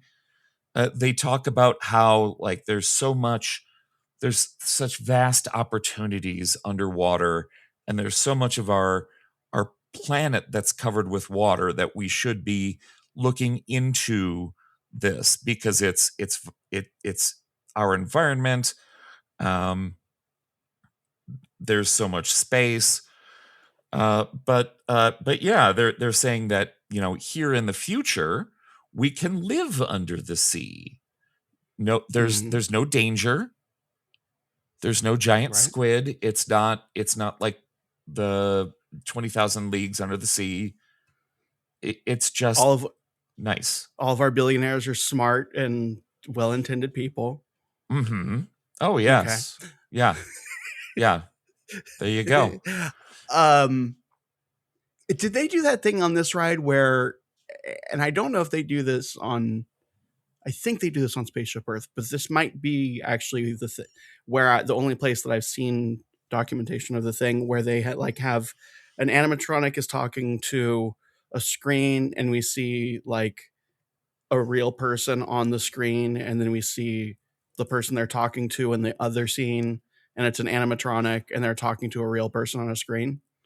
That does happen. It's not the underwater scene, but yeah, that does happen where yeah, an animatronic is talking to a real person. But then we get to see that, like, this is what that person is like, an animatronic version, and this is that person. They do that on Spaceship Earth too, or is it? They don't do that on Spaceship Earth. No, that's only on this ride. Yeah. Point for that, because that's such a fun, cool, weird effect. It's so weird. People have painted some pretty fantastic views of the future. And some pretty mixed up ones too. That's when the parents are talking to she's talking to her boyfriend, who is the beach bum, and she says he's not a beach bum, he's an oceanographer. He's a beach hobo. Oh gosh. Just to, because we're looking at a time thing here for, I think you. Oh, I still have an hour. Yeah, but we can make this a 3-hour episode. Yeah, but I mean, I want to give you some kind of a break here. So you go to the ocean, and then you go to where else? The desert. The desert. You go to you the can desert. Also live in the desert, which has been terraformed and is now Mesa Verde. So advanced farming, solar energy, family life. This is where you get the orange scent on the ride that everybody talks about. So it's similar to the Soarin'. It's literally the orange scent from Soarin'. But this is the first, like, Smellitzer. Because you're passing through citrus orchards. Hold on. Is that confirmed? Desert. Is this confirmed for Smellitzer in a ride? I mean, this was 1983, so Smellitzer. Didn't they have the first Smellitzer in Spaceship Earth? The burning of the burning of Rome. Yes. Good point. Where it smells that like would have been Lebanon that would have been earlier. Yeah. Okay. Not first Smellitzer. Okay. And it does smell like Lebanon bologna, by the way. And then you orbit Earth at Brava Centauri. So the guests leave Earth. They appear at Brava Centauri. This is a giant rotating space colony inspired by concepts developed by physicist Gerard K. O'Neill. If you wanted to know who thought of it. But yeah, this was a fun one because you're out in space and you've got a cool like rotating like like it rotates to create the gravity, but people are like upside down Okay. and you've got like a dog in there and everything. Hold on. That's where that image comes from? Yeah. Oh my God. Okay. Are you Okay. looking at that? No, I'm remembering seeing it in like so many different things. Oh, okay. Yeah. This is the one where you've got animatronics that are rotating around with fake gravity. I guess what I'm getting to here is anyone who, and again, you're listening to the show, so you're probably this person who grew up with, again, those guidebooks or those things where it's just like, okay, here's the park that you've been to and here's all this stuff, and now here's images of Disney World where everything's bigger and better and so fantastic and wonderful. A lot of these images are in there. Oh, so that sticks in your head. Okay. Yeah, big time. And Okay. and this could just be me, I don't know, but there are so many of those things where it's like, look at this from Horizons, look at this from Spaceship Earth, look at this from this and this and this, and it's like, oh my God, that whole place must be nothing but amazement. Right. Which of course it is. Okay, I'm at a weird place with both of these. I realize we're not done with the ride itself and we'll finish it, but where I'm at now with these is I have the Peoplemover, which is I can see the track still. I can't believe it doesn't still exist, and or I can't believe the tracks are still there and it doesn't exist.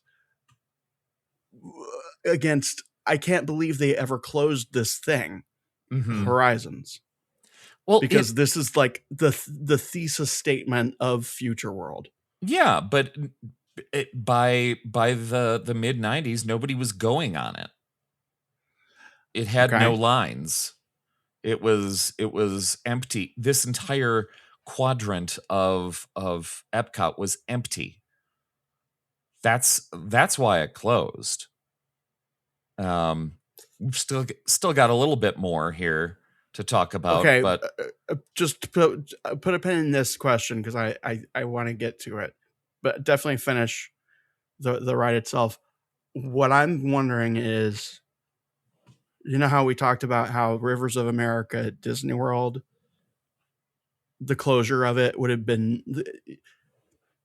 the closure of it. People were like, yeah, I can kind of understand why it's gone. Whereas at Rivers of America at Disneyland, if they even thought about closing it, it would be instant outrage. Oh yeah. So continue the ride itself. Okay. But that's something that I want.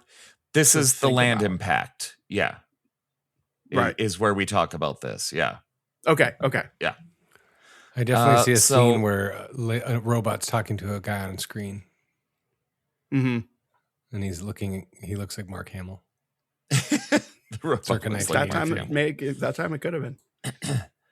But yeah, rather than portraying space as a hostile, like dangerous environment, it was just another place people lived. This entire ride was pleasant. Mm-hmm. I think that's the way. Again, it's pleasant versus pleasant. Right. So humanity is not just surviving in the future, it just thrives. And we're everywhere. This is like you said earlier, it's Star Trek. Mm-hmm. It's just, oh, this is how we live now. It's I mean, even though it's not directly a continuation of the Carousel of Progress, that's the idea, is just, this is how we live now. And now it's the future. And it's also the history of the future, which is sort of carousel progress-ish. Yeah. It's just like, this is what we thought it would be. This is what it's becoming. Yeah. So after this, you have to determine how to get back home. So your vehicle gets to vote on how you go back home. And there's a touch screen, and you can pick 3 different options for the ride back. So this is ultimately this is an area where you're going past an OmniMax screen, Okay. and the screen is different based on how you choose to head back home. Okay, I'm thinking OmniMax screen is huge, and the cars themselves are not huge. They're bigger than that book that you have, but they're not. How did they make that? How did they make the choice thing work? Because was it like a series of cars that vote? Was it a false democracy? Like, it was like everybody who's passing through the room, it was everybody vote, and Okay. whoever voted the most, majority choice, determines the ending of the ride. Interesting. Yeah. So it's just we have a big screen. We know it's going to take a certain amount of time for X number of vehicles to cross by this screen over X amount of time. Yeah. And so the thing's going to play, and people are going to go by it sideways, and they're going to see whatever segment of it they're going to see. Basically. Okay. So, yeah. Okay. So your 3 options were the 3 places that you visited. So you can go through the spaceport, you can board a spacecraft, and you can swoop over clouds and the cities of Earth as you fly in. So this is an early screen attraction, basically. Right. So you fly over the cities. You can do undersea, where you can go back through ocean trenches, or the entire undersea place that you visited. Yeah. Or you can go over the desert, which takes you through canyons, Mesa Verde, over all of the terraformed landscapes, and all of these made it look like you were flying. You're going sideways in a car, but the screen looks like it's going forward. Got it. So lots of motion sickness. And they built giant sets for these. If you've ever watch it on Disney Plus, they show how they filmed this stuff. Interesting. Amazingly large sets, where they're like physical sets where they're swooping a camera over it. It's right. They George Lucas did. Yeah, it's amazing. And then as you fly in, the narrators tell you the future is not predetermined. Every generation creates the future. This is prediction, not possibility. So the way I see it is that I never understood it. So the ride vehicles travel the same path. So regardless of what you pick, it's not like you take a different path. The final scene is just projections. Yeah. So this car picks this, that's the projection they get. That car picks that, they get that projection. I think it's a string of cars that get. What I'm imagining is it's something very similar, I think, to the speed tunnel thing, except that the car, as it goes up the ramp to the speed tunnel, is all asked, "Hey, what do you want to see when you get there?" And then it shows that as you get there. I'm sure there was some bleed over for some cars. Right. I'm sure it didn't work perfectly, but it's still I'm not amazing trying to- that you got to pick your ending. Totally. I'm not trying to poop on it. I'm just saying that like it's a part of the ride that I've never really fully understood, because I'm so used to this thing where it's like, okay, you're going to pick this thing, and now this screen that is also moving at the same speed will come up to your vehicle, and like you're going to watch this screen. Like that's what I always pictured. But it makes so much more sense given the technology for it to be kind of like that speed tunnel thing where it's like, okay, here we go. You're not going to see some of it. You're going to see, you might not see the beginning or the end. You're going to see some of the middle, or maybe you'll see the very end, or maybe you'll catch the end of Mesa Verde and then you're going to see Space, the one that you chose, and all that. Like, it might happen, but presentationally, it sounds like it was both presentationally less impressive than they intended it to be, but the intent of it was impressive. And the execution was, I would say, incredibly impressive for 1983. Right. Yeah. Again, I'm not pooping on it. It's not like anyone was writing it and going like, what do you mean we're not going to get inside of an elevator and have it be a motion simulator now? No. I mean, as much as I loved the hydrolators, those were great. Those worked perfectly for a kid. Right. But yeah, this was something new. This was something people hadn't seen before, and this was why Epcot was so impressive. We'll get to it in my closing statement. Okay. Yeah. So is that the complete ride? That's the complete ride. Yeah. The narrators are like, oh, yeah, we like to visit the kids, and and they're still bickering, and they file for divorce at the end. Yeah, and they throw their rings at you. You always do this. Okay, as it stands now, Peoplemover is at 1 point. Horizons is at 4, but I think where we're headed now is going to be a kind of a free for all in terms of whose game it is, because we're talking. This is Peoplemover versus Horizons after all. Next we have Land Impact. Is that correct? Yes. And Dan, you have a line. I have a line. Do you have access to Messenger? I do. All right, I'm going to point to you when it's time to give your line. Is it time for a quick commercial? It will be in just a second. Okay. Let me know when I need to hit the... All right. Ladies and gentlemen of Dan. That's me. All of us. The absence of the Peoplemover stripped Tomorrowland of its architectural purpose. The tracks were designed as a kinetic ceiling for the land. When operational, the constant gliding motion of the cars overhead created an energy that made the entire land feel alive, futuristic, and productive. Without the Peoplemover, Tomorrowland feels static, hot, and concrete heavy.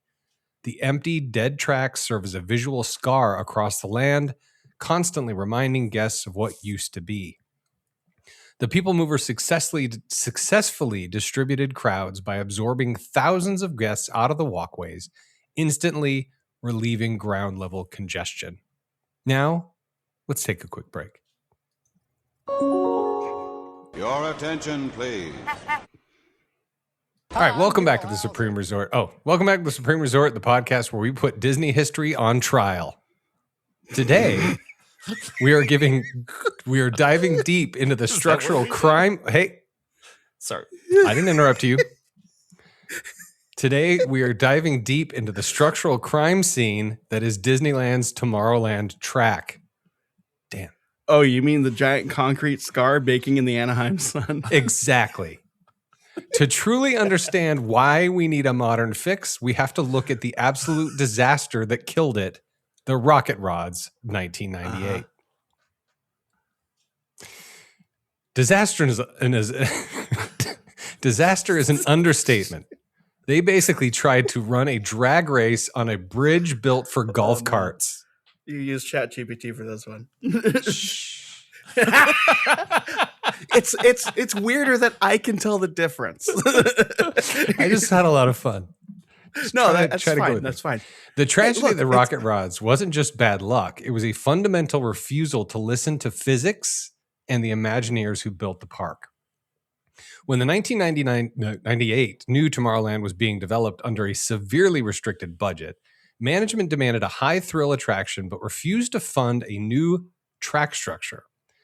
Legendary Imagineer Tony Baxter openly voiced the design team's frustrations regarding the executive pressure to force a high-speed ride onto a slow-speed infrastructure. He said, "The problem with the rocket rods was that it was done on a budget that didn't allow for banking of the curves, so you had a vehicle that went fast, had to stop for a curve, go fast, and stop for a curve. It was a mechanical nightmare. Because the track lacked bank turns, the vehicles had to rapidly accelerate on straightaways and slam on the brakes at every single bend to keep it from flying off the rails. The structural consequences were immediate. Imagineer Eddie Soto would walk the tracks during the project's aftermath to describe the devastating physical toll vehicles took on the 1967 concrete pylons. His quote, "Rocket rods was a structural bridge too far. The weight and dynamic forces of those heavy cars slamming on the brakes and gunning the engines actually began to fatigue and crack the concrete support beams. The track was literally tearing itself apart." And computer- just for context too, this was about the same time that like Disney rides were, and I mean this literally, like killing people. Yeah. Not That's en right. masse, not like mass slaughter, but like they had the Columbia thing. I think Thunder Mountain got a taste of blood. Yeah, that was that too. whole. I Like, think that we explored that a little bit. That was the whole Paul Pressler era. yeah. The computer systems constantly glitched. The tires wore down to the metal in days, and the ride closed permanently in 2001, leaving the track structurally unsafe for any heavy traditional ride vehicle ever since. So, Tony Baxter and Eddie Soto basically warned them, and management still pressed the gas pedal, literally. And this is exactly why the Bring Back Horizons crowd loses the debate. To bring back Horizons, you have to build a multi-million-dollar show building from scratch. The Peoplemover track is already there. It's begging for a fix. Oh, we're going there. Okay. Right. Okay. Yeah. But we can't just put the old 1967 Goodyear tire system back there. It's outdated, and the track can't take any heavy loads anymore. But don't worry. I brought the blueprints for our pitch. We're going retro and going hyper modern. So, here's the pitch. To bring the Peoplemover back without triggering a structural collapse, this member of the Supreme Resort proposes a 3-pronged modern technology overhaul. Number 1, ultra lightweight carbon fiber trains. The primary issue holding back the track's reuse is its compromised load capacity. The fix, replace it with old fiberglass and steel chassis with aerospace-grade carbon fiber composites. The benefit is this drops the dead weight of the trains by over 40%, ensuring the vehicles put far less stress on the 1967 concrete beams than even the original ride did. Number 2, linear induction motors with regenerative braking. Disneyland's original system relied on thousands of heavy motorized rubber tires spinning along the track. The fix, adopt a frictionless linear induction motor similar to the one at Magic Kingdom. The benefit, by placing thin magnetic straters on the track and passive metal plates on the lightweight cars, there are 0 moving parts on the beamway. Furthermore, integrating regenerative braking magnets on the downhill slopes allows the slowing trains to capture kinetic energy and feed it back to the grid. 3, solar canopy shingles. Tomorrowland is notoriously criticized for becoming a concrete oven during summer days due to a lack of shade. The fix, line the top of the open-air Peoplemover track and the roofs of the cars with a thin film translucent solar panels. The benefit, this creates a functional shade canopy for guests walking below while generating enough clean energy to offset 100% of the Peoplemover's daily power consumption. It transforms a dead visual scar into a self-sustaining, eco-friendly showcase of real future technology. So, lightweight carbon fiber, magnetic propulsion, and solar-powered canopy that cools down the land. Now, that is actually Tomorrowland. It solves the crowd issue, it fixes the aesthetics, and doesn't crack the beams. Disney, send us the check. The defense rests. My understanding, and if we are getting into this, and we need to get into it, my understanding is that first of all, it needs to be structurally fixed in a lot of places, and there are some places where the track itself has been removed. I think Buzz Lightyear's Cartoon Spin is one of those places. But I mean, that can be done. My understanding is that because of ADA regulations, if they were to do anything of substance to that track, they would need to make sure that it is fully ADA compliant, which becomes a huge difficulty regarding like how to get on the ride, how to get off the ride, but mostly how to deal with getting off the ride when it breaks. Now, working in some of the areas that you have worked in, maybe you have some expertise in like those fixes. I don't know. But that's my thought in terms of that. All sounds great, but my understanding is that the reality of it is that it's both too expensive to fix and too expensive to tear down. And at the same time, if they were to do any fixes, it would be a huge ADA issue, which just adds more expense. Is that correct? Yes, but I'm not a structural engineer. I just had some thoughts. That's all. Okay, that's fine. You and your hippy dippy. Whatever. My ADA that one of the Bush presidents put into effect. Yes. Tree hugging. That libtard George H.W. Bush. Anyway, that's all. I just the point is, yes, I mean, sure, there have to be some changes, but right. In theory, you could make some modification with lightweight cars, solar energy, kind of all the technology of Tomorrowland. Versus like building a multi-million-dollar brand new structure to bring the thing back, which after a fashion you have. Okay. So you have, I mean, if you watch a ride through of Horizons, it's sort of a little bit like Spaceship Earth. You know, you got animatronics and screens, and there's that sort of thing. You got the choose your own adventure thing, which you kind of have in Spaceship Earth. Right. Each car kind of picks what their future is. So all of that kind of spirit is captured in Spaceship Earth already. Right. Here's some historical things. And then here's what the future could be that you get to pick. So you kind of already get it. Right. Yeah. I don't know what the 2026 version of Horizons would be. Right. Other than probably more screens. Just to wrap up the parts of the show that are, usually there. Land Impact, we pretty much covered that. Eric, anything big with Land Impact in terms of like what it did for the land? There was something to go to in the land that people wanted to go to. Right. Well, and we also talked about which is why they the thesis statement idea, right? Right.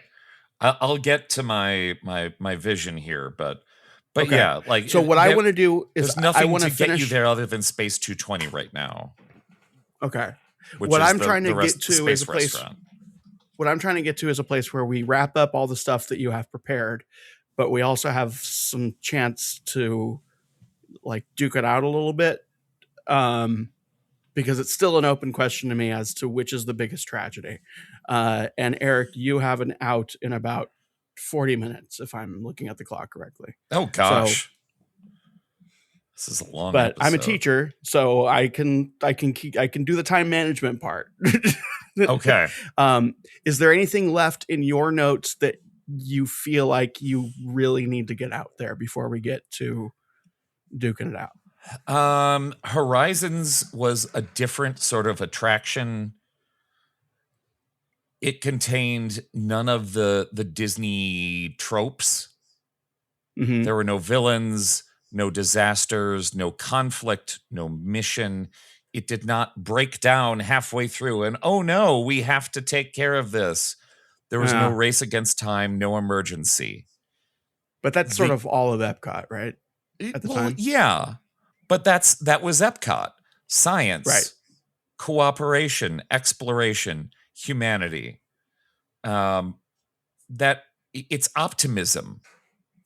That's what made Horizons legendary.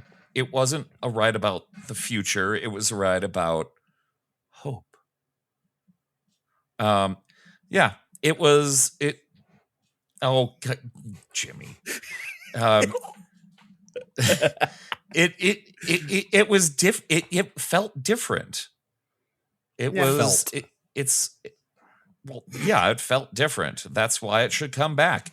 It's something that could come back, and we can reimagine this in a different way, because Mission Space is fine. It's I think they were another expecting. I think they were expecting something very different from Mission Space. right. I enjoy it, but I totally understand why people don't. Yeah, I don't mind Mission Space. I've gone on it a few times, but it's not. If we want to bring back the original Epcot, then we need to, well, we've been redoing Epcot for a while. Horizons is one of those attractions that's, yes, it's kind of mythical. Everybody talks about Horizons as this thing that they all wish was back. It was 80s optimism about technology. It had great music. It had a cool mural. Years later, people are still talking about it. They're all still talking about the Peoplemover also. Yeah, and that's why we're having this conversation, because I think Right. a lot of what you're saying definitely goes across the board. And okay, And that's So that's why I'm we're not- doing this Dan, episode. I'm gonna finish with my last prepared Okay. statement. Okay. go for it. The argument for bringing back the Peoplemover over Horizons comes down to utility, structural integration, and fundamental philosophy of Disneyland. First, Horizons would require an entirely new show building, a massive real estate, and hundreds of complex animatronics that, let's face it, go out of style really quick. The Peoplemover infrastructure already exists. The concrete highway is woven into the very fabric of Disneyland's Tomorrowland. Leaving it empty kills the land's theme. Restoring it fixes the land's deepest aesthetic flaw. Second, Disneyland is a park built on intimacy and kinetic energy. Space is limited. The park does not need another massive dark ride footprint. It needs a high capacity people eater that cleans the walkways and gives families a shared, relaxing experience. Bringing back Horizons would be an act of pure nostalgia for a bygone era of Epcot. Bringing back the Peoplemover is an act of structural necessity that restores kinetic life, visual beauty, and crowd control to Walt Disney's original theme park. The end. That is, Eric, Give me a minute. what do you got to say? Okay. Okay. Walt Disney's Epcot Center, creating the new world of tomorrow. As we leave the pavilion, we pass a colorful mural that encapsulates the entire show. It will certainly lead us to think back on all we have experienced in the pavilion and to join our private visions of the future with those we have seen. If we can dream it, then we can do it. Listen, I wasn't here to try to tell you how to do it. I was telling you why. Yeah. No, that's true. And the why is good. Okay. I think now is a good time to get into that Rivers of America versus Rivers of America thing, because in my mind, in my heart, and in various other organs that I own, Um, How many did you buy, by the way? I mean, I gave you the name of my organ guy. I have 17 Wurlitzers. You know how much I love band organs. I was going to say band organ. You beat me to it. To me, and Jimmy, I'm going to you because you're the only other person who's been on this ride. It's a feeling of deep loss every time. There's a part of me that, like, I'm going to Disneyland, and there's a part of me that's just like, oh, and then the people, it's not there. I can't. But it is there. But it is there, which is worse, right? And it's like it's like this thing that has been essential to not only the park, but like you see it from Main Street, you see it from Tomorrowland. It's such a nice, relaxing ride. It's a great way to just like, you can just hop on that thing and go on it. It's like, you know how you can ride the train when things are busy, and you can just be like, I just hang on this thing forever, and I still feel like I'm doing something. It's nice and breezy, but you don't have to wait for the train. You just hop on the thing. And the music and the nostalgia exists and all that. To my mind, anyone who has Horizons in their history has that same level of attachment to it. Sure. But I don't know if that's the case. I wish that Food Rocks came back, because it was like really fun and different and cool. And the Cranium Command, like, I wish all those things were back too. I wish the entire... But it's not necessary. The entire Golden Dome would open up with all of its stuff. The wonders of life. Yeah. The point is that, yes, it was innovative for the time, but I think that what I'm arguing is that the Peoplemover at Disneyland is necessary. Horizons coming back would be cool, but it would just be a cool thing, but it would have to be some kind of new thing. And again, we're not here to say here's what it would be, but the Peoplemover is a necessity for all the reasons you said. I totally agree, and I think what I'm trying to get to is, are we West Coasters? Which, I mean, Eric, you're closer to the West Coast, but you know what I mean. Are we? Yeah. Is the feeling that we have towards this thing on the same level as the feeling that people have towards Horizons?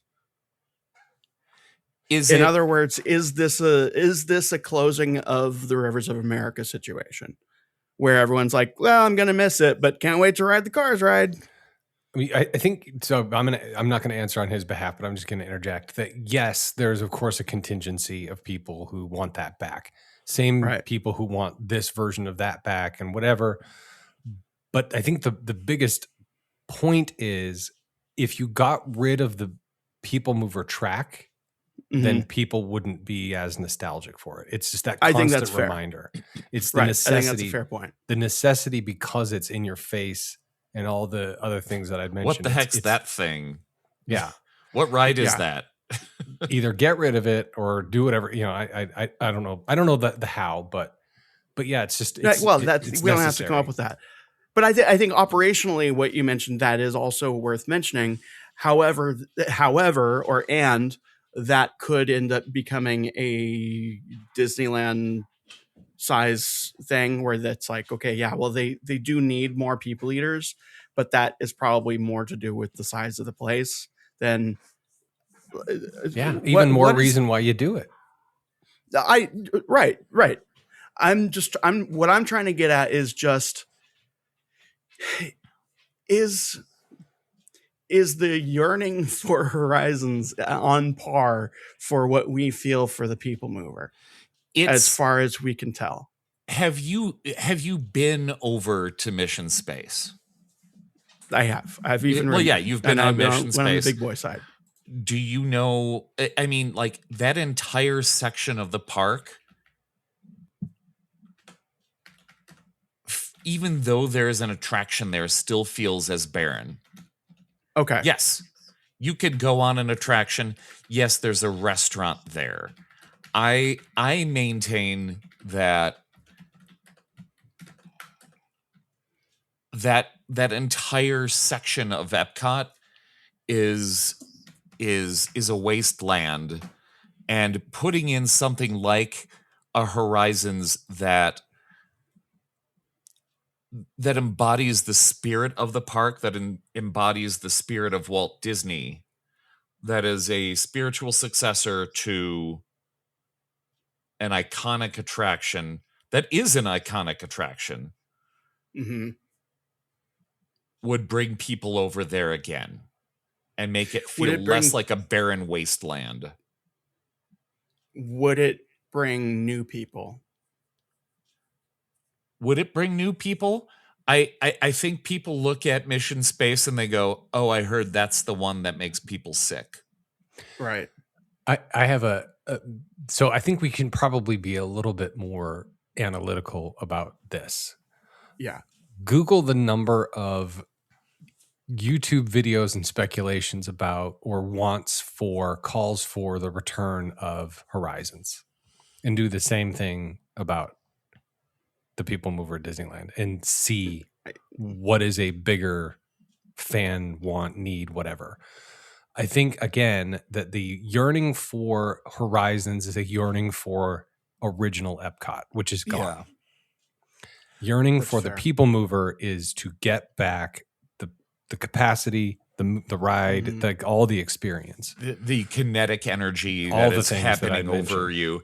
I can completely agree with that. I Disney may- World so needs a win right now. But I know Disney World needs a win. Listen, I know. it was a cool ride, but Yeah. I want to see Ellen's Energy Adventure again too. Like that's the Epcot No, that I you was introduced to. 100% I do. I mean, Mission's obviously Roger Rabbit's a better ride than Mission Cosmic Rewind.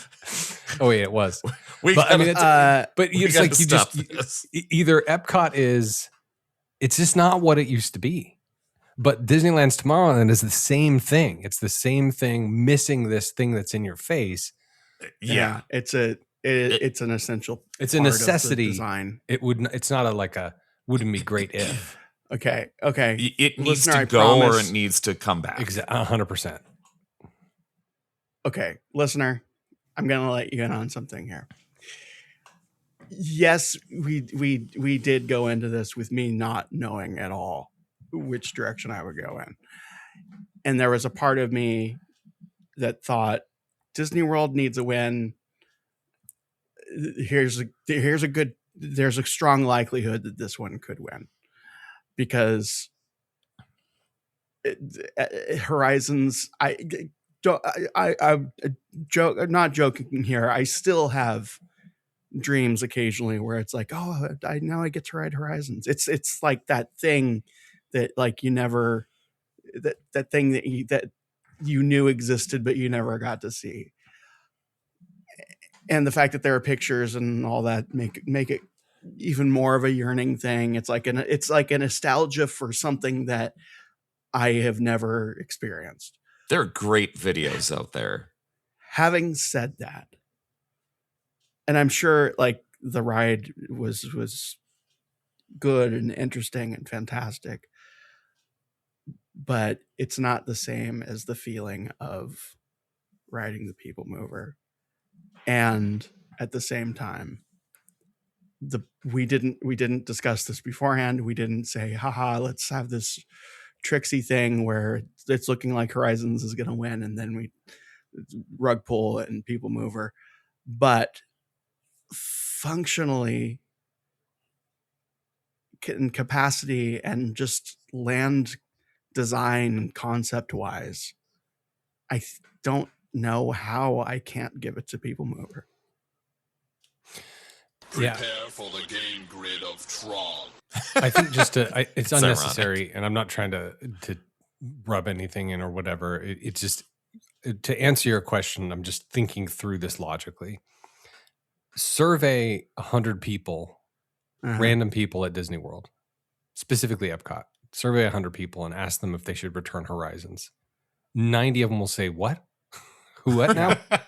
Yeah. 10 of them will say, yeah, that was really cool, man. It's like the original Epcot.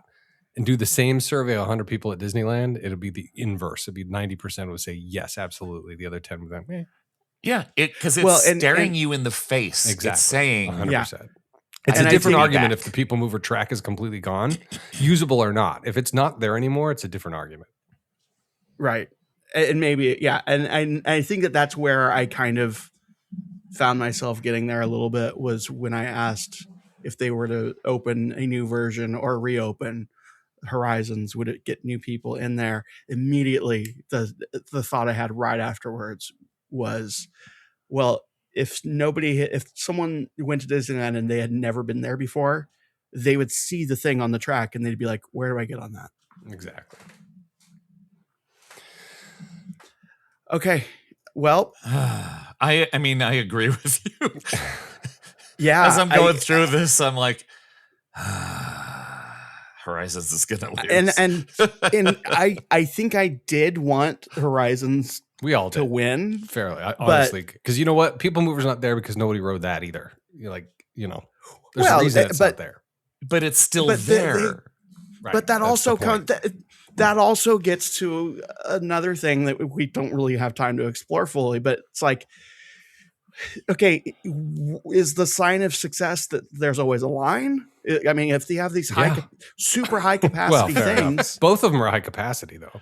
True. Right. But like, it's just interesting to me when people are like, there's no line for this. It's like, well, yeah, because it's consuming like thousands of people an hour. So like, it's doing what it's supposed to do. That's right.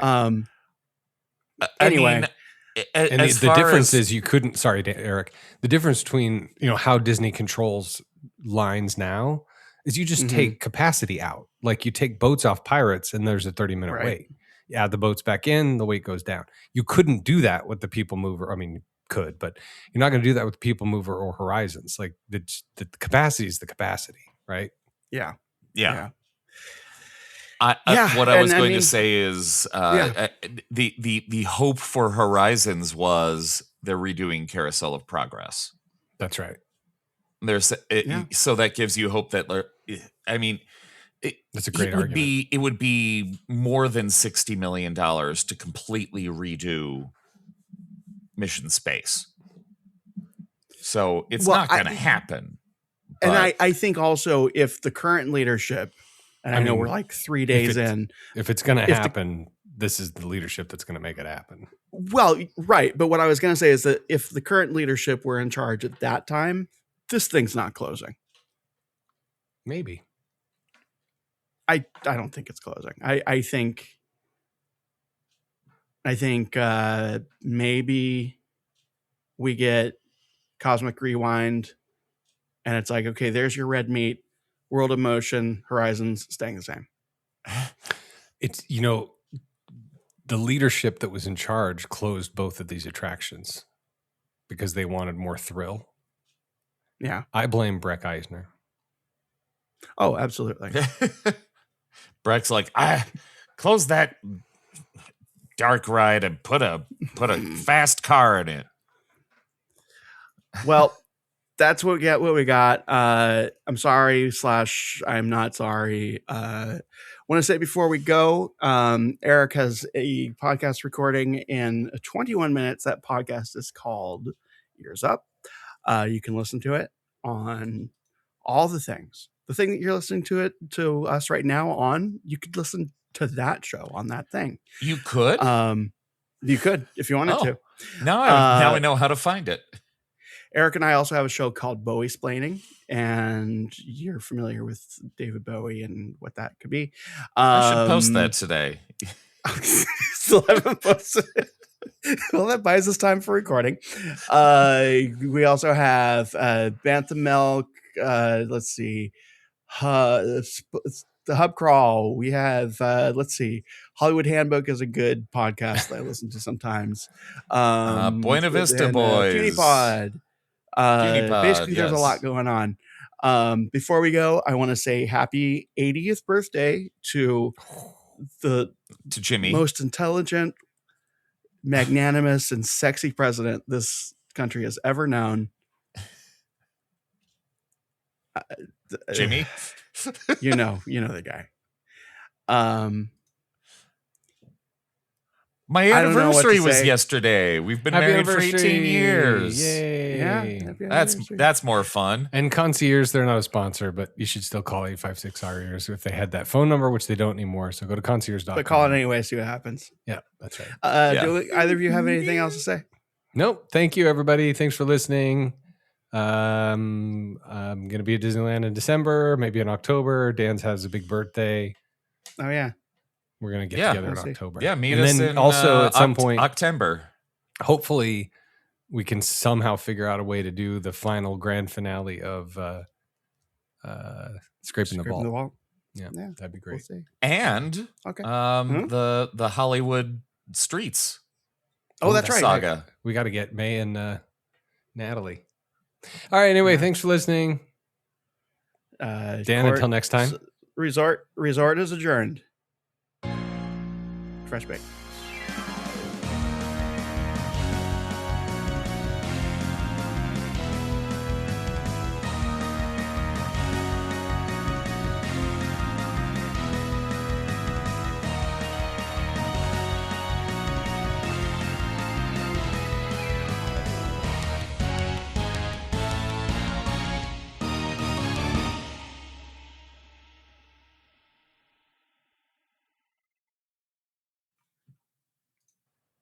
Fresh baked.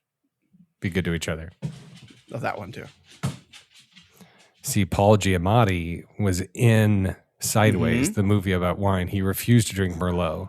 Oh, And now he played Pig Vomit, which was Howard Stern's nickname for him in the Howard Stern movie, Private Parts. which was Private Parts. Private Paul Parts. Giamatti he's a national treasure. Mm-hmm. Yeah, he is.